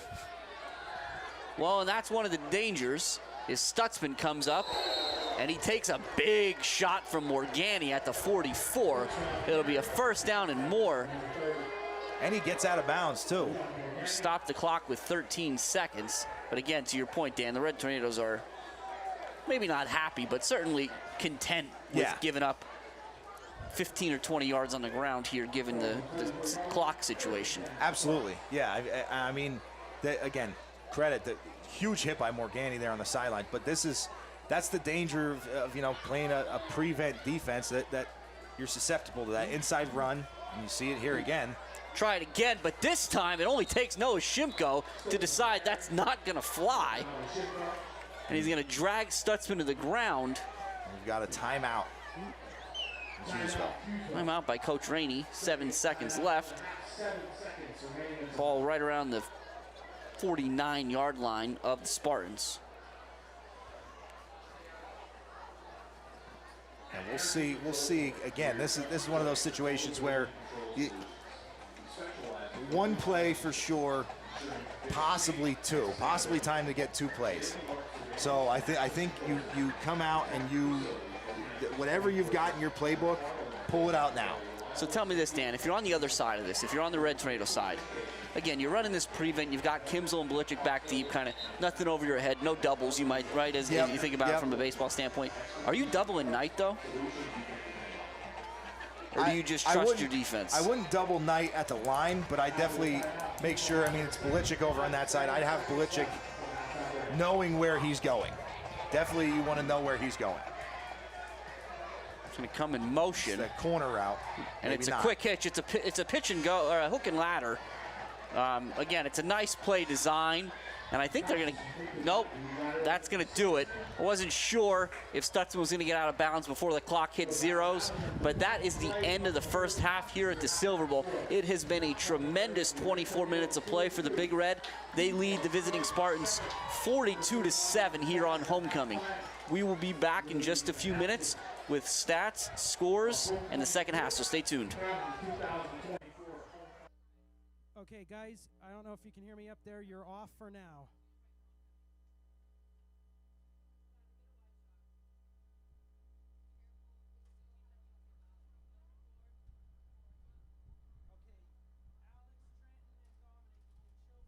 Did you know that our hearing aids do a lot more than just help you to hear better? They can relieve the sound of ringing in your ears, improve your balance, and even help prevent cognitive decline. Our hearing aids are rechargeable and connect wirelessly to your smartphone so you can hear every conversation clearly. Northeast Hearing Solutions is helping our community hear better so they can live better lives. But don't just take my word for it. Now my grandpa can hear everything I say. When you hear better, you live better.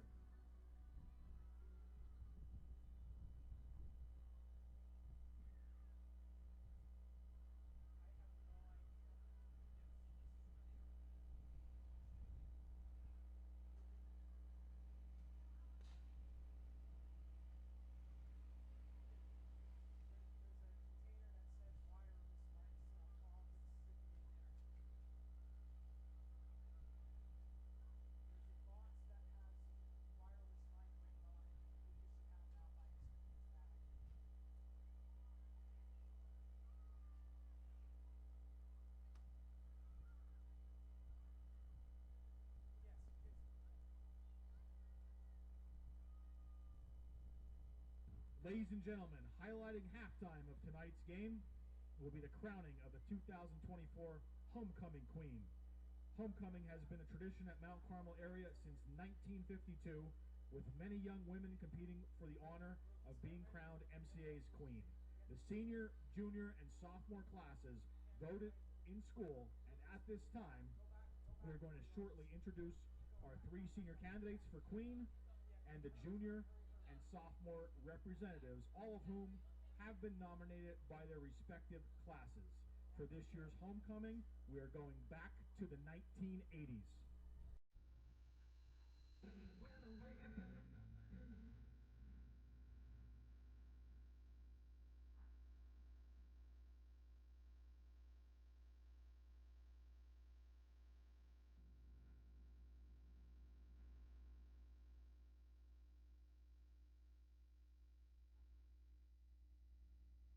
Ladies and gentlemen, your 2024 homecoming court.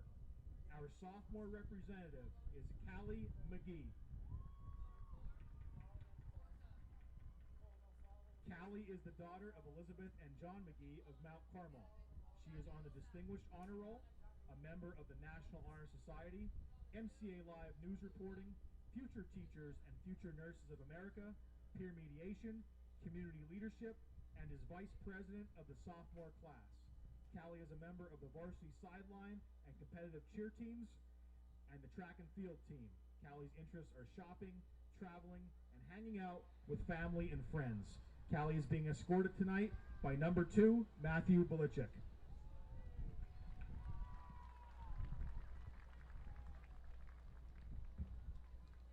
Our first junior representative is Sarah Williams.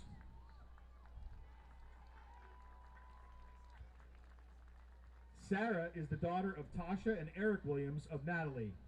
She is a member of the Varsity Sideline and competitive cheerleading teams, cross country, varsity track and field, community leadership club, the math club, the school musical, TV studio, student council, Future Teachers, and Future Nurses of America. Sarah is also a Distinguished Honor Roll student, a member of the National Honor Society, and is the Vice President of the junior class and copy editor of MCA Live News. She is employed at the Hughesville Gun Club. Her interests include cheering, painting, shopping, and hanging out with family and friends, with future plans to be a pediatric nurse. Sarah is being escorted tonight by number 1, Chase Belichick.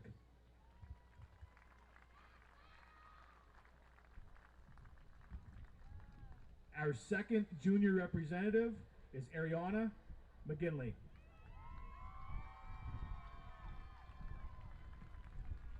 Ariana is the daughter of Sarah McGinley and the late Jimmy Kornkevich. She is an honor roll student and a member of the Future Teachers of America. Ariana is a member of the Lord's volleyball team through our co-op program, and Ariana's interests include driving around, helping people, hanging out with friends, and spending time with her family and animals, with future plans to become a forensic psychologist. Ariana is being escorted tonight by number 42, Bobby Shoppy.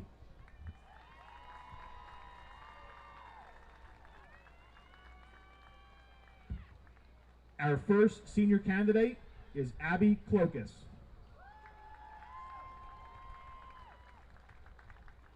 Abby is the daughter of Alyssa Clokus and the late Michael Clokus. She is a captain of the varsity soccer, basketball, track and field, and competition and sideline cheer teams. Abby is a Distinguished Honor Roll student, member of the National Honor Society, Student Council, Early College ACE program, and is the vice president of the senior class. Abby is currently employed at the Hughesville Gun Club, and her interests include playing sports, spending time with family and friends, and playing with her dogs.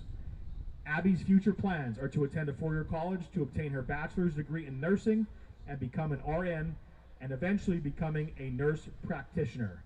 Abby is being escorted tonight by number 12, Andrew Lukoski.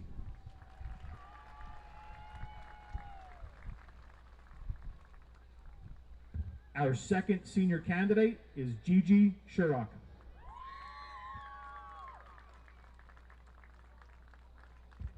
Gigi is the daughter of Amy and Joe Shurock of Mount Carmel. Gigi is an honor roll student and attends our VOTEC school. She has been a member of our field day court and the school musical. Interests include shopping and spending time with her friends and family, and enjoying her job as a babysitter. Gigi plans to further her education in cosmetology and become an owner of her own salon. Gigi is being escorted tonight by number 77, Noah Shimko.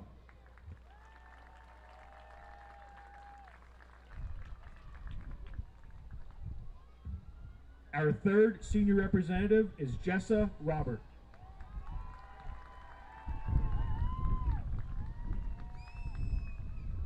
Jessa is the daughter of Jen and Tony Robert of Mount Carmel. Jessa is a captain of the varsity sideline and competitive cheerleading teams. She is a member of the girls soccer team, MCA Live News Reporting, Future Teachers of America, and Future Nurses of America. She is an honor roll student as an employed at Coney Island in Mount Carmel and as a lifeguard at the Mount Carmel Pool. Jessa's interests include playing sports, traveling, and being with friends and family. Her future plans are to attend a four-year college with a major in nursing. Jessa is being escorted tonight by number 70, Jagger Delaney.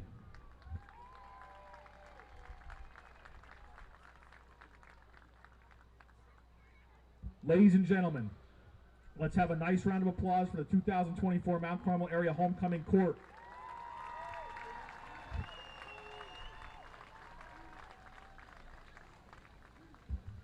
The final moment of anticipation has arrived. So at this time, I would like to introduce to you the 2024 Homecoming Queen, Jessa Robert.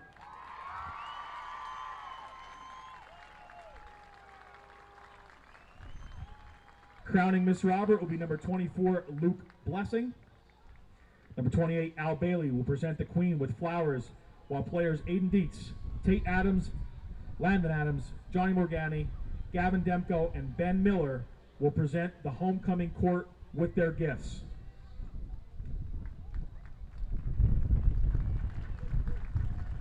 Ladies and gentlemen, your 2024 Homecoming Queen, Jessa Robert, and the 2024 Mount Carmel Area Homecoming Court.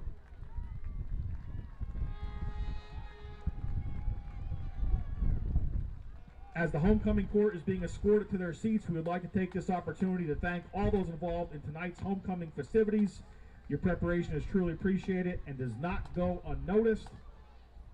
And without further ado, the Mount Carmel Area Big Red Band.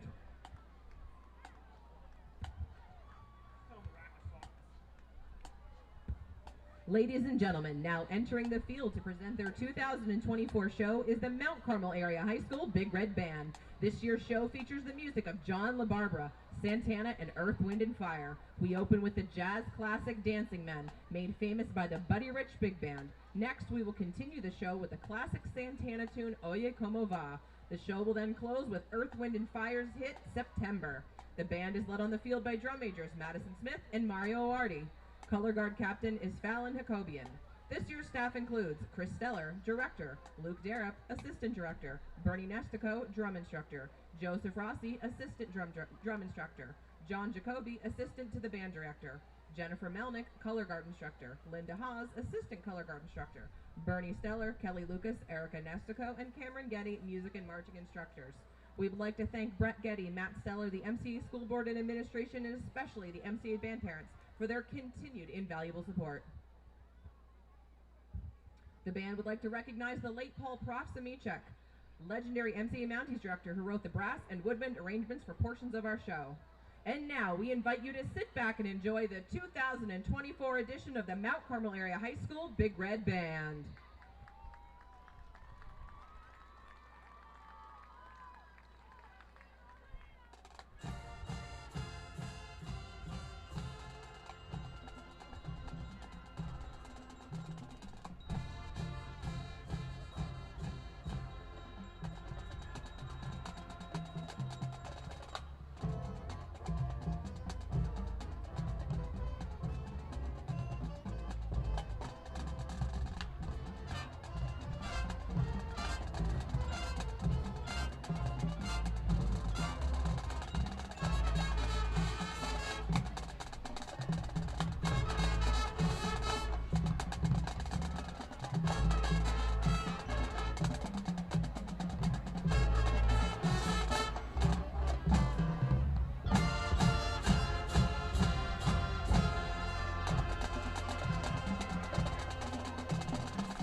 Hopefully we can fit a good amount of them in. So I'll count you back in once the band's finished. And you're probably going to have to kick it almost right down to Jose.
Okay, hold on one. Oh, yep, hold on 1 second. I'm gonna get the. Hold on.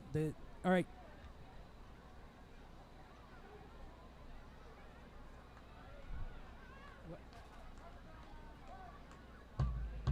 Okay, Jimmy and Danny, I'm counting you back in. So all quiet, okay?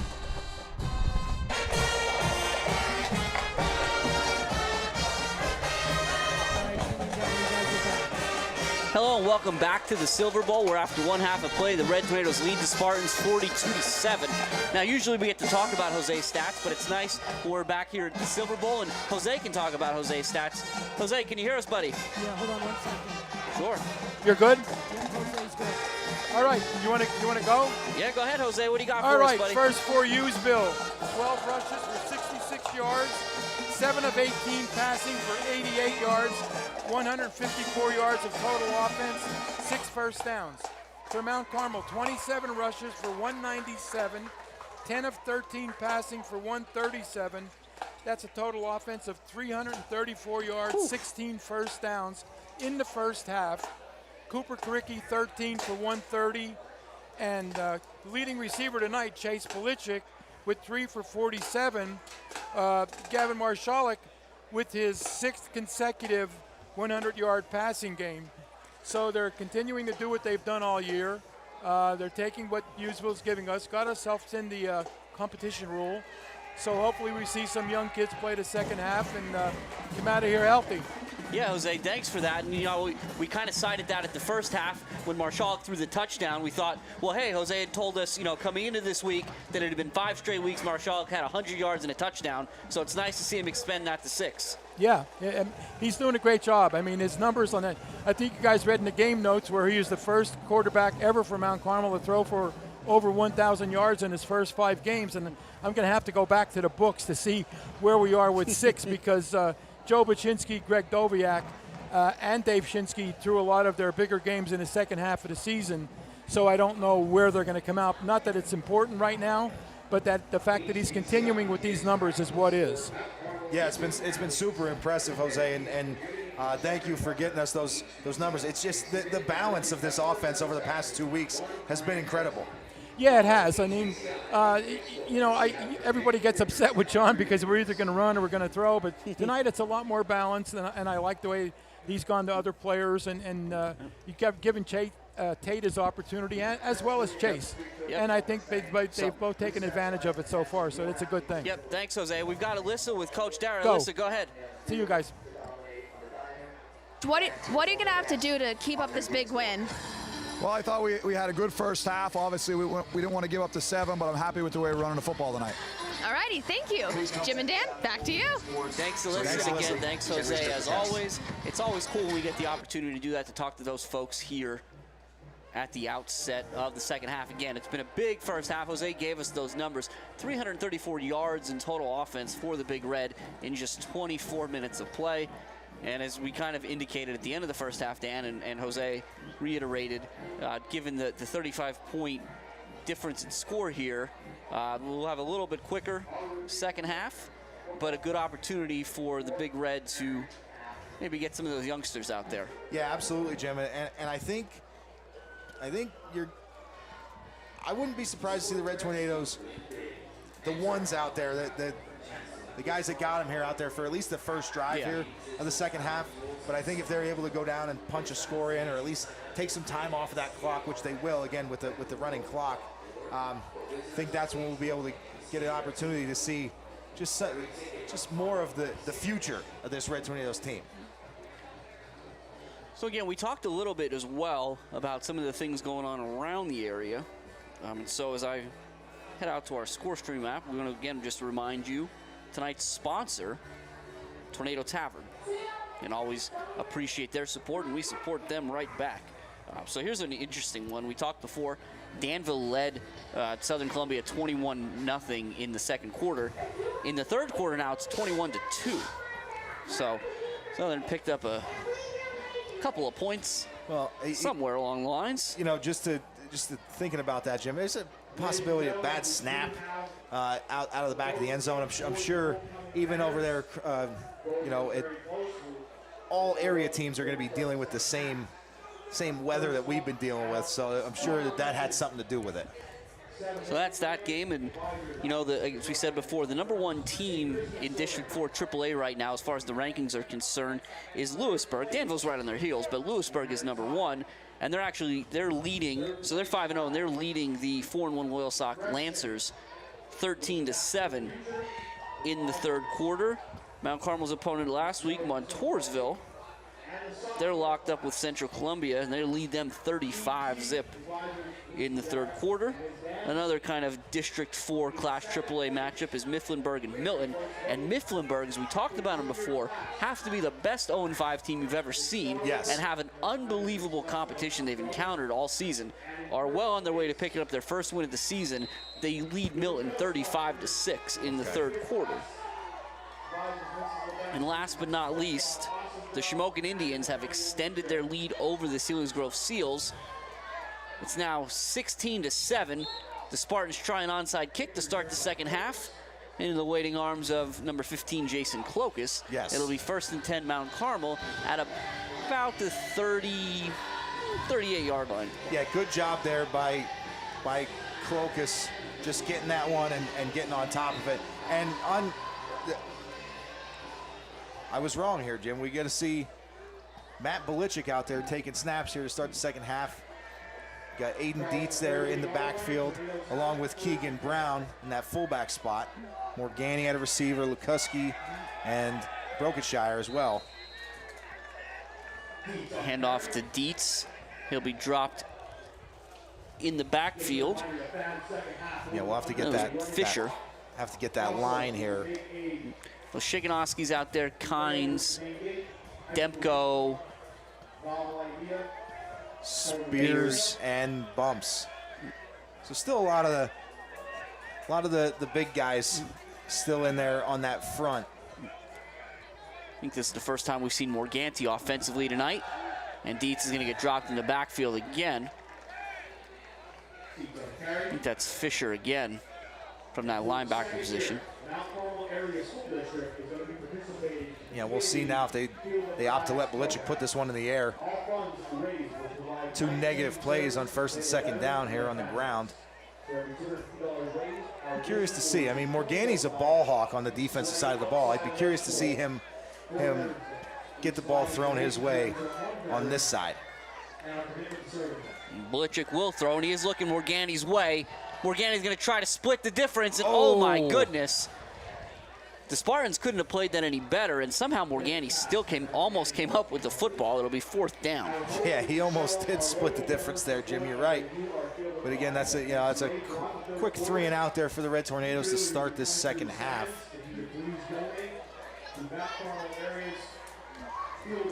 So we'll see Cricky punt for the first time tonight, as I believe this will be the first drive of the Red Tornadoes that didn't end in a touchdown. I think you're right, Jim. It went 6 for 6 in the first half, and it's a good punt from the left-footed Cricky. Knight, good reception.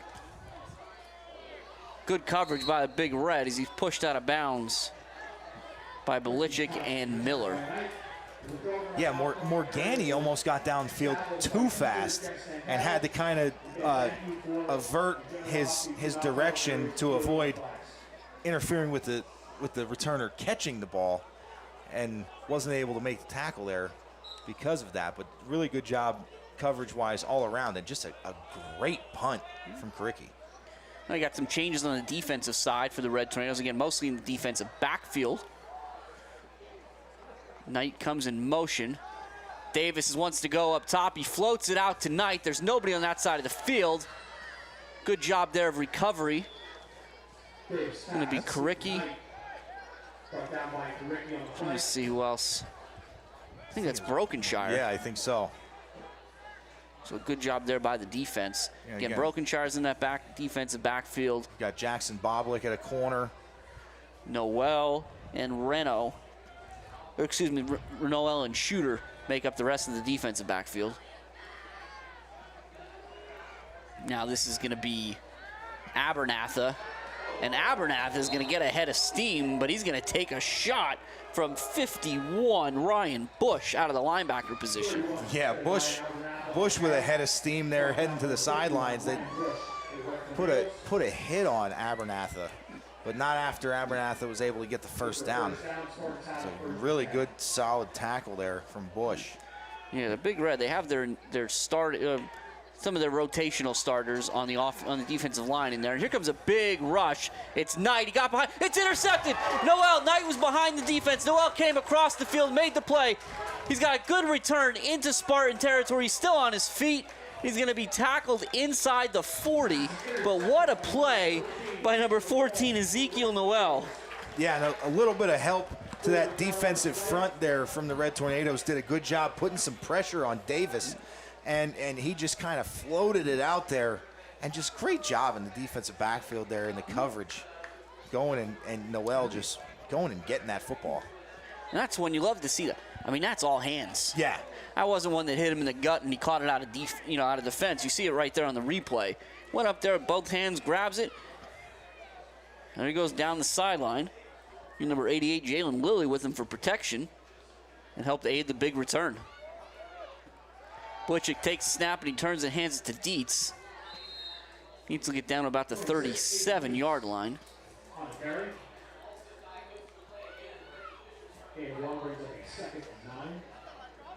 again, good job there.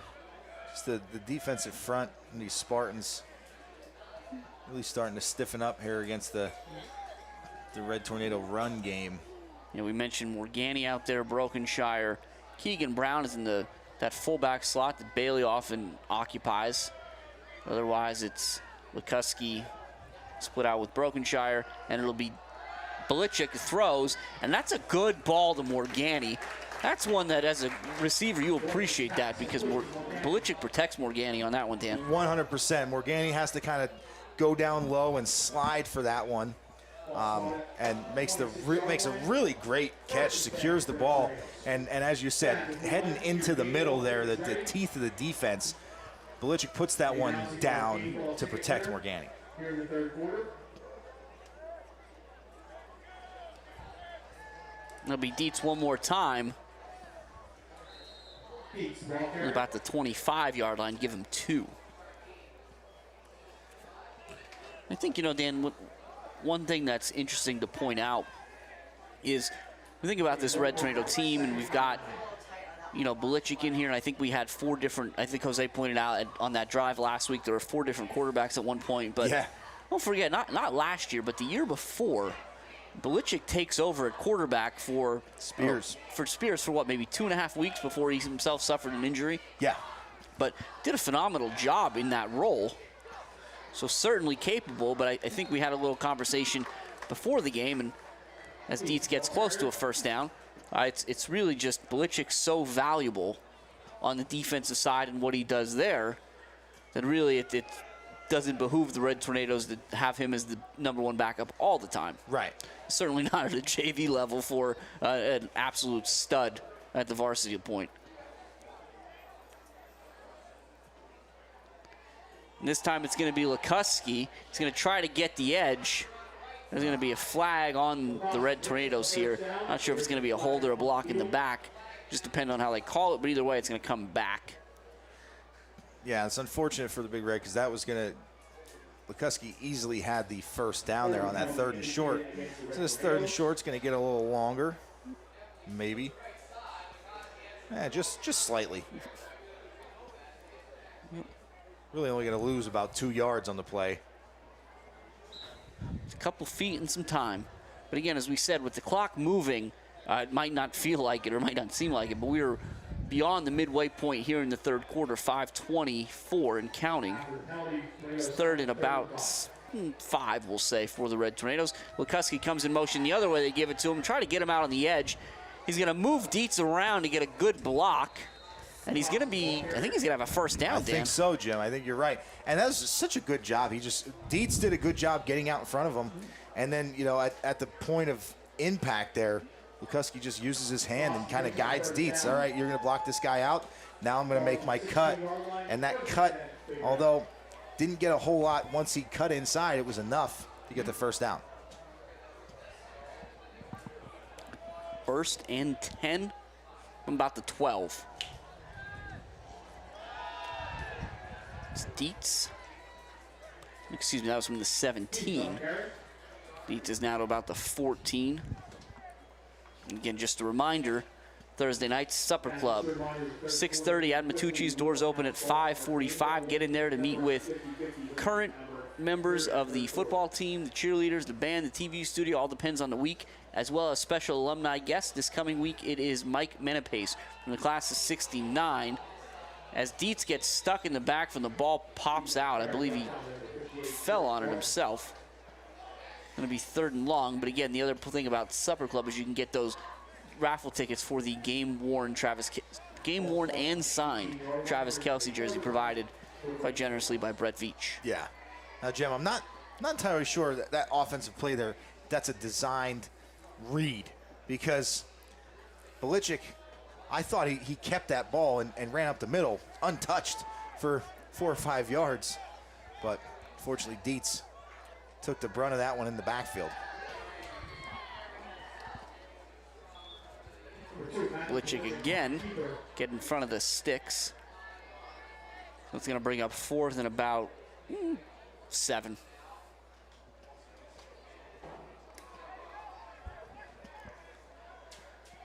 Visibility's getting low down there, Dan. Yeah, it is. It's just this light mist coming in, kind of making things a little difficult to see. I don't know that it's hard for the players on the field, just some of us at a different vantage point. Now the Red Tornadoes are going to have to do something here. Under 5 seconds on the play clock. They get it in. Blitchik sends Dietz in motion. He fakes the sweep and he keeps it himself. He's going to have the first down. Yes, He's inside the 5. Wasn't sure if the Red Tornadoes were considering Shoppy at this point. Right. Now, obviously, you don't need the points at this point in the game, but it's just the practice. You think maybe that's an opportunity, but we talked about it earlier. Shoppy's leg could be tired at this point in the game. We're going to get an official timeout, and they're going to send Blitchik to the sideline. Not exactly sure why. So now, okay, Matt's going to come out. Chase is going to go in, Chase Blitchik. Chase isn't going to take the snap, so who's going to take the snap? It's going to be Dietz or Brokenshire. Brokenshire, looks like, Jim. All right. Still not exactly sure why Dietz was sent to, or excuse me, why Blitchik was sent to the sideline, but we've seen this a few times this year so far, and still unsure of what's going on. Ball slips through the hands of Brokenshire. He does fall on it back at the 15-yard line. That's a big loss, though, for the Big Red. And now Matt Blitchik back in, Chase back to the sideline.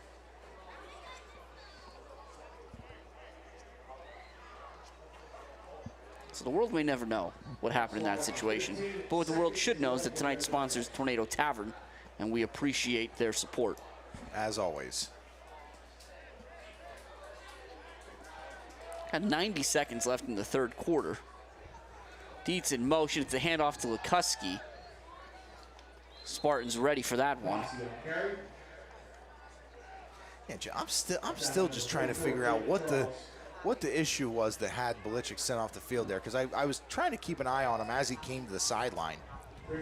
He went over to the bench. I didn't really see him do much, and then he went back into the game.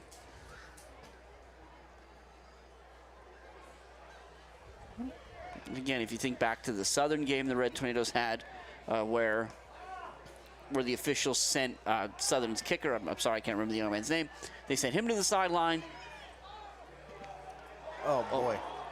That was a rough situation there for the Red Tornadoes. Fortunately, they fall back on. I hope they had some trouble with the snap. And then some trouble on the exchange as well. Like. So it's going to be 4th and goal from the 24-yard line. So you see if Coach Darrow lets Blitchik put it in the air. And he does. He's going to roll out, and he's going to float it, and he's looking for, oh my goodness, that was his brother. He was looking for Chase. It falls incomplete. It'll be 1st and 10 Spartans at their own 24. The clock will stop on change of possession with 20 seconds remaining in the third quarter. And now Matt Blitchik was under a lot of pressure. Credit to Aiden Dietz with a really good blitz pickup. There was a guy coming free off the outside. He stepped up and took care of him.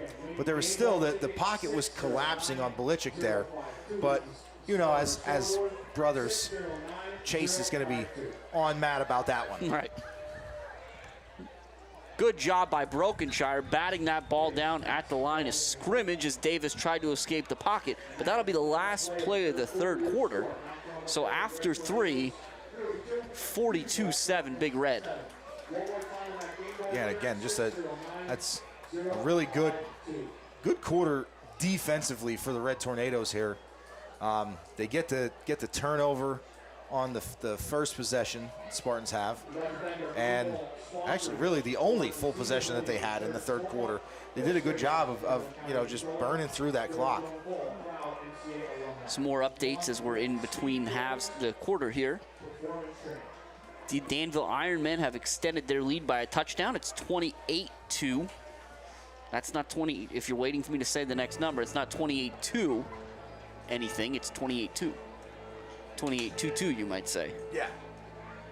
So that's what we've got going on there. Shamokin has also extended their lead. They are now up 23-7 over the Seals, so they will, in all likelihood, roll into week 7 at 6-0. Yeah.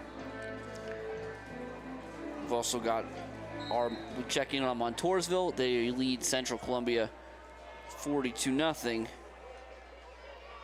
in the third quarter.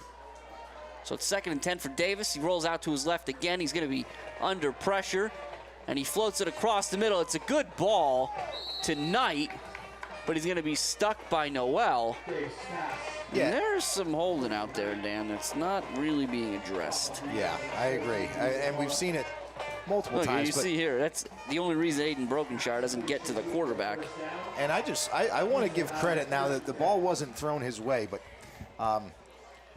Hayden Manival was out here in one-on-one against Jackson Boblik was defending, and it was like a double move that Manival run, and Boblik was with him the whole way. I think that was the first place that Davis wanted to go. Davis under pressure from all kinds of red tornadoes. He's going to throw a rocket for Stackhouse. And Davis has been good on the move, but the problem is that he has to be on the move. Right. Because of that red tornado pressure, and that time it was Brown as well as, I believe that might have been Lilly. Yeah. And Jim, and I think Bush again. Some non-football news.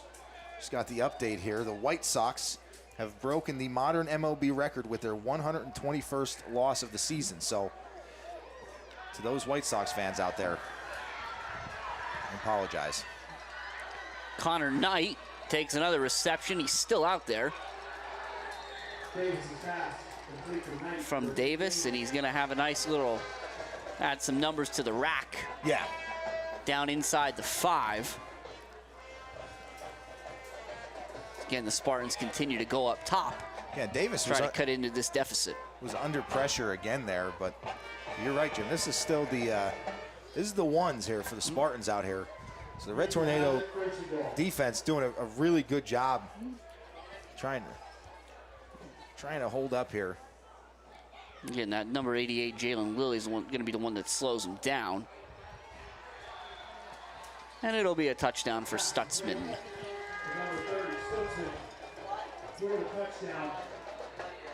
It'll be 42-13. Courtesy of that 5-yard pass from Davis to Stutzman. Yeah, and Stutzman sneaks out of the backfield there. There's a lot of action. There's a trip set to the left. Stutzman goes to the short side of the field there. Just a little halfback leak play there. And Davis finds it. Keegan Smith's kick is good. So now it's 42-14. With 9 minutes and 54 seconds remaining, this will get us out of the competition rule.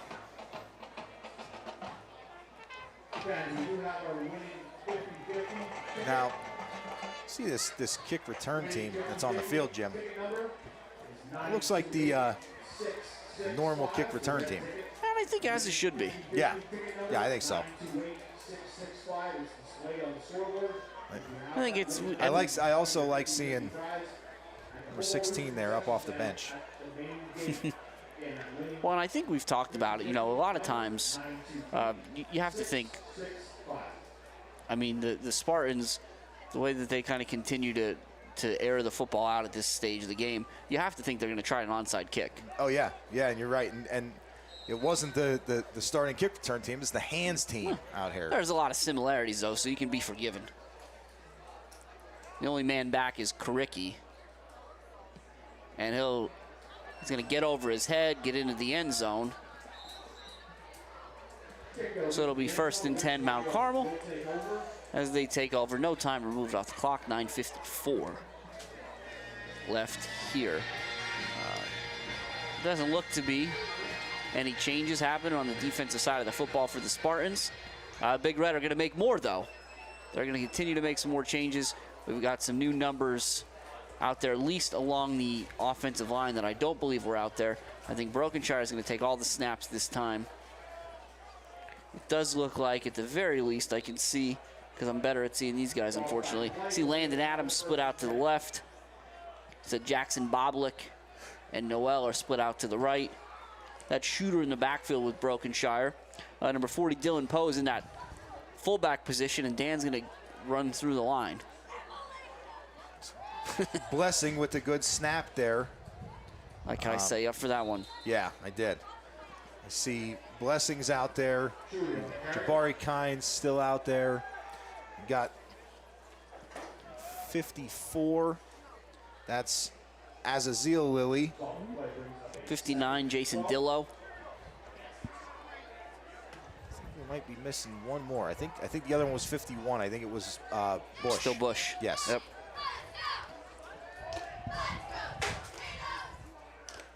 Yeah, Joshua Blessing, usually see him as number 3, wearing number 58, I believe.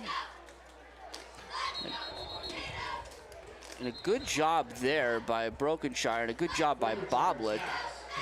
And the official waits so long to call that incomplete that Boblick's going to take a shot and that he really shouldn't have taken. And I can only assume that that's what's been going on with the missed holding penalties as well. I mean, I mean, the Boblick got up fact off that the ground and ran for 5 yards the before they fact blew that it they're dead. calling it incomplete as well. That's what I mean, 'Cause right. I think it was a catch, but his Right. knee was down. Just a head scratcher. Like I said, Boblick paid a price for it against, again, the Spartans ones out there. Brokenshire's going to go up top to Noel, and Noel makes the catch.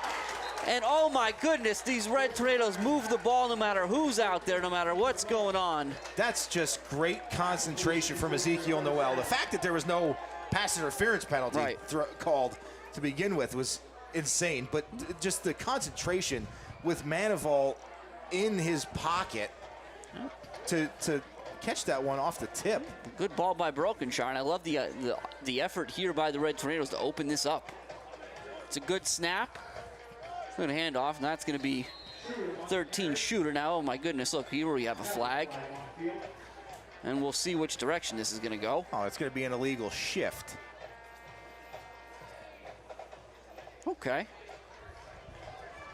So we didn't totally put the flags away for the second half. No. Looks like we'll see for the Spartans, they're going to send out,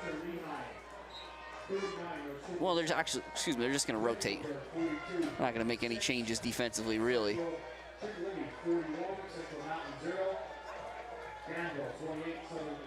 You see the Red Tornadoes here with their young squad,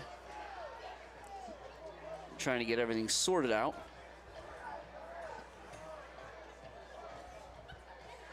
Brokenshire looks to throw. He's under pressure immediately, steps up. The ball, nope, the whistle was blown. So the ball will pop out there, but they'd already ruled the play dead. And again, the Spartans continue to have a little bit of defensive success tonight here late in the fourth quarter. Yeah.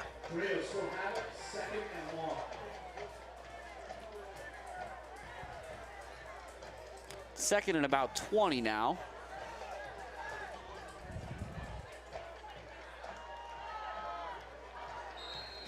Hand off to Shooter, who doing his best to get the edge, lost his footing a little bit. Not the first time we've seen that tonight. Yeah, and it appeared the Shooter was going to have a little bit of space there. Unfortunately, wasn't able to keep his feet underneath him. It's a tough Also, one. I don't know that we mentioned number 11, Josiah Reno out there. Love to see Brokenshire go up top again for Reno or Noel. But it'll have to be quick because you'll see again the Spartans have 8 men within 3 yards of the line of scrimmage. So they're going to keep coming at this young Red Tornado team. A big pressure, and he gets it out, and it's almost caught. So kudos to the Red Tornado offense. No fear there against basically what, back in Madden days, you'd call that an engage 8. Engage 8, yeah. Yeah, I mean, they brought so much pressure. Yep. Against, again, the young Brokenshire. who did a formidable job to deliver a ball, a 50-50 ball. And you know what? Noel caught that other one, so I applaud him for giving him another shot. Yeah. Yeah, why not give him an opportunity? It's a low snap, but a good job. Cricky's going to get that, and it's going to be Anstad who's going to return, try to come back across the field. Lukuski does a great job over there. Just fights through the stiff arm. The Red Tornadoes show a good bit of sportsmanship there tonight, as Lukuski's going to help him off the turf, and we'll see some changes for the Spartans. No, excuse me.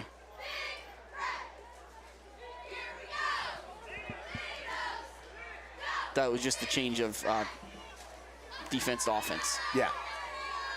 For the Red Tornadoes, let's see if we've got any other new players out there we can acknowledge. Because again, it's been pretty much, it has been the Red Tornadoes' younger team out there for the entirety of the second half. They've done very well. And boom, what a play by number 51, Ryan Bush. And he has been eating the Spartans alive since he got out there. You're absolutely right, Jim. Bush, little bit of assistance there from Blessing as well. Those are the two inside linebackers in there. And just doing a really good job, just reading his keys from that inside linebacker spot. When you're able to meet a running back in the hole, that you're seeing the field. You're seeing what's going on. Now they're going to go up top again. Great coverage. And we're going to have a late flag here. Yep. Really late. Really unnecessary. It's a 4-touchdown lead for the Red Tornadoes. Spartans try to go up top there to their number 1 receiver in Knight. And number 10, Jackson Boblik, couldn't cover him any closer. And he's going to be, in my opinion, this is just my opinion, he's going to be penalized really for the way Knight fell. Yeah, absolutely. Not it wasn't even a sniff of pass interference there. No. But that's the call. And so we'll continue to try to throw this one. And another hold. And Aiden Brokenshire's finally had enough. He's going to take another foul. This is going to be against the Red Tornadoes. And really, it's just a response to the holds that haven't been called all day. Yeah, it's going to be unsportsmanlike against the Red Tornadoes. Wow. But for those of you at home, you can go back and watch this.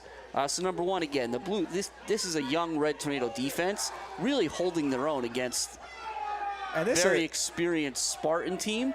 And Aiden Brokenshire has been held just about every play. Yeah, and I think this is going to end up being called on Coach Dara, actually, because Coach Dara was running down the sideline to the official as Aiden Brokenshire was slung to the ground. And again, it's just going to move the Spartans a little closer. And I mean, I'm not sure how more clear it can be. And again, this is twice now the line judges have fallen asleep in their positions. So, and it's happened on both sides. So you can only guess that there's a rookie squad out there. And now Brokenshire is going to chase, and he's going to drive Davis into the turf. He beat the left tackle and got all the way to the quarterback. He ran down the number 1 quarterback for the Spartans from behind for a sack. It's 2nd and 11. And I mean, that'll be Brokenshire's first sack of the game. Probably could have had 4 more at this point. But a really, really good job there of beating the left tackle and getting to Davis. Davis to throw, and he's just going to float it out there. And a great play by Boblik, who's just been lights out in coverage, despite the fact that the Spartans, down 28 with 3 minutes to play, continue trying to go up top. Yeah, just a lockdown corner there in Jackson Boblik, number 10. And you see some, again, we've talked about it before. These are your opportunities as you're the JV guys, you're the underclassmen. this is where you can show people what you're capable of against, against a 3-2 team. And completion tonight, good tackle in the open field by Boblik.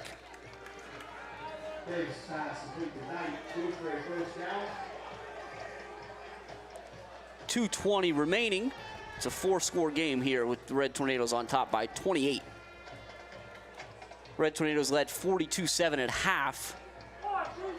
And most of the starters, at least the specialists, didn't see a snap here after halftime. No, they Davis did not. steps up, and he's going to throw. And I mean, there'll be another touchdown here for the Spartans. And so when you open the paper tomorrow, this is going to look a lot different than it was. Yeah, that one's to Stackhouse that time.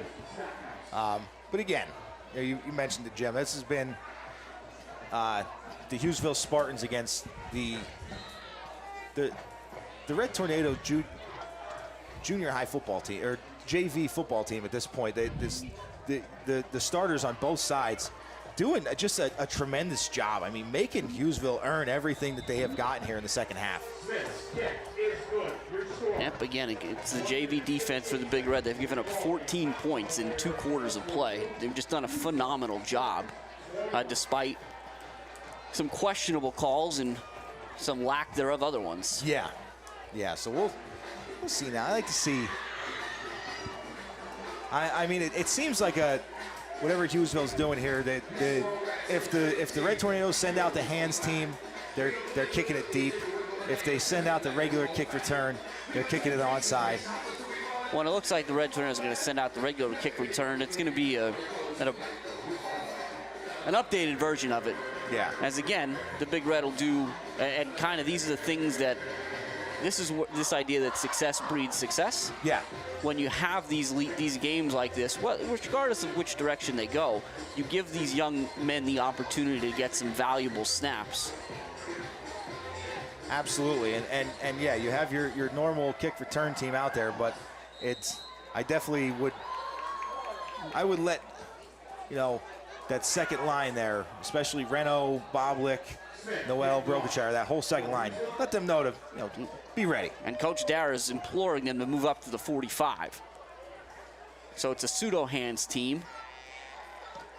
And it's going to be a little pooch kick. That's going to be taken over the shoulder by Lilly. He's going to pick it up. Going to try to fight hard out to the 30-yard line. And that's a nice job there by Lilly. You're going to see number 18, Landon Adams, head into the game there for the Red Tornadoes. I think otherwise we're going to see pretty much the same unit as the last offensive set.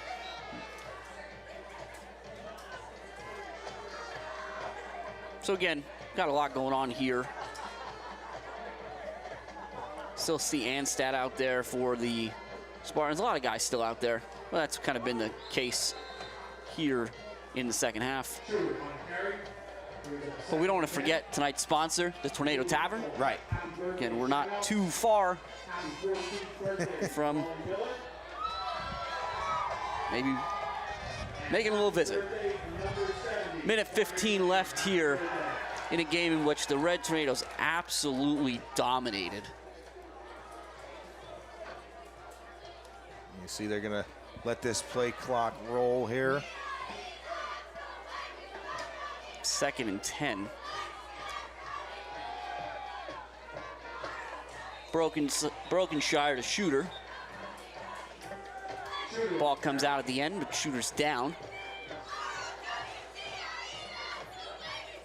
No timeouts being called here by the Spartans. Wasn't sure if they try to get another possession. Yeah, I was kind of anticipating that. Gonna have to snap the ball one more time here at the Silver Bowl. It's a low snap. I mean, Shooter pays the price on that one, but is able to, Brokenshire is able to get him the handoff, and that's going to take us to the end of the game here. Yeah, as the clock will run out here, we'll The Red Tornadoes will improve their record to 5-1 through 6 weeks, 5 in a row. The Spartans will fall to 3-3. The Red Tornadoes, again, they'll be victorious here, 42-21 in a game in which they were led 42-7 at the half, and did their best to again show why this program is successful year over year in the second half, and showcase kind of the young talent coming up through the team on youth football night. Yeah, so it kind of made sense. Yeah, the future. You know, that's what you like to see, that everybody gets it. Everybody got some decent amount of playing time today with the you know, kind of the ones getting a break there for the entire second half. So it was a really good job there by the Red Tornadoes, like you said. So making the changes, getting everybody their opportunities, and you got to see some you know, future shining stars here. And that's, you know, we've talked about it before. We see that all the time. Those guys get out there and all of a sudden, you know, they're showing flashes as freshmen and sophomore, and then suddenly you go, oh my goodness, that guy, that guy's got 3 touchdowns today. Right. Right. Yeah. But again, a big win for the Red Tornadoes. We talked about this, if you remember, after the Mifflinburg game. The Red Tornadoes go to Mifflinburg. They win 35-32 in a really close contest where maybe the defense didn't look as polished as it could have been. And you said, oh my goodness. And we've got Alyssa down on the sideline with Coach Dara. Dara, Coach, congrats on the big win tonight. How are you and the team going to prepare for the big game against Danville next week? Just the same way we do every week. Got to have a solid week of practice. We'll be ready to roll next week. Alrighty, thank you. Jim and Dan, back to you. Thanks, Alyssa. Thanks, Alyssa, and thank you, Coach Dara, for your patience. Sometimes I ramble. Yeah, that's on me. all right. But so we talked about that going to Mifflinburg. It wasn't, you know, the best game the Red Tornadoes have ever played. And you look at the next 4 weeks, and it was versus Southern, at Montoursville, versus Hughesville, and at Danville. Yeah. And it was going to be tough. Well, Red Tornadoes are 3-0 the first 3, with the big matchup at undefeated Danville looming next week. Yeah, and I mean, you know, I talked about it earlier in the game. You know, you worried that maybe there was a little bit of looking ahead. No such looking ahead. That first half was impressive, and you know, Jose mentioned it with the stats in the first half, just the tremendous numbers. I mean, and actually, speaking of Jose, thank you. We've got more stats here, complete stats for the game. So we'll start with Hughesville, 15 carries for 71 yards, 15 of 29 passing for 219 yards. Now, just remember, they had 88 yards passing in the first half. So, you know, 170 of those essentially was in the second half there. And then you've got the Red Tornadoes, 47 rushing attempts for 194, 12 of 19 for 172, 20 first downs. I mean, it was and again, those numbers really not much change from the first half to the second half offensively. That, you know, the stats just shows the dominance that the Red Tornadoes showed in that first 24 minutes of the game. Yeah, so I think this is probably a good place to wrap it up for the evening. So again, we want to thank tonight's sponsor, the Tornado Tavern, and let them know, hey guys, we'll be there before too long. Yeah. So we appreciate your patronage. And again, it was a great night for the Red Tornadoes. A 42-21 victory pushes them to 5-1 on the season, ahead of the incoming clash of the Titans, so to speak, with Danville next week. So I'm Jim Lesko. And I'm Dan Lesko. And for Jose Gonzalez, this has been a WKMC TV broadcast. Thanks for spending your Friday night with us. We hope you continue to do so.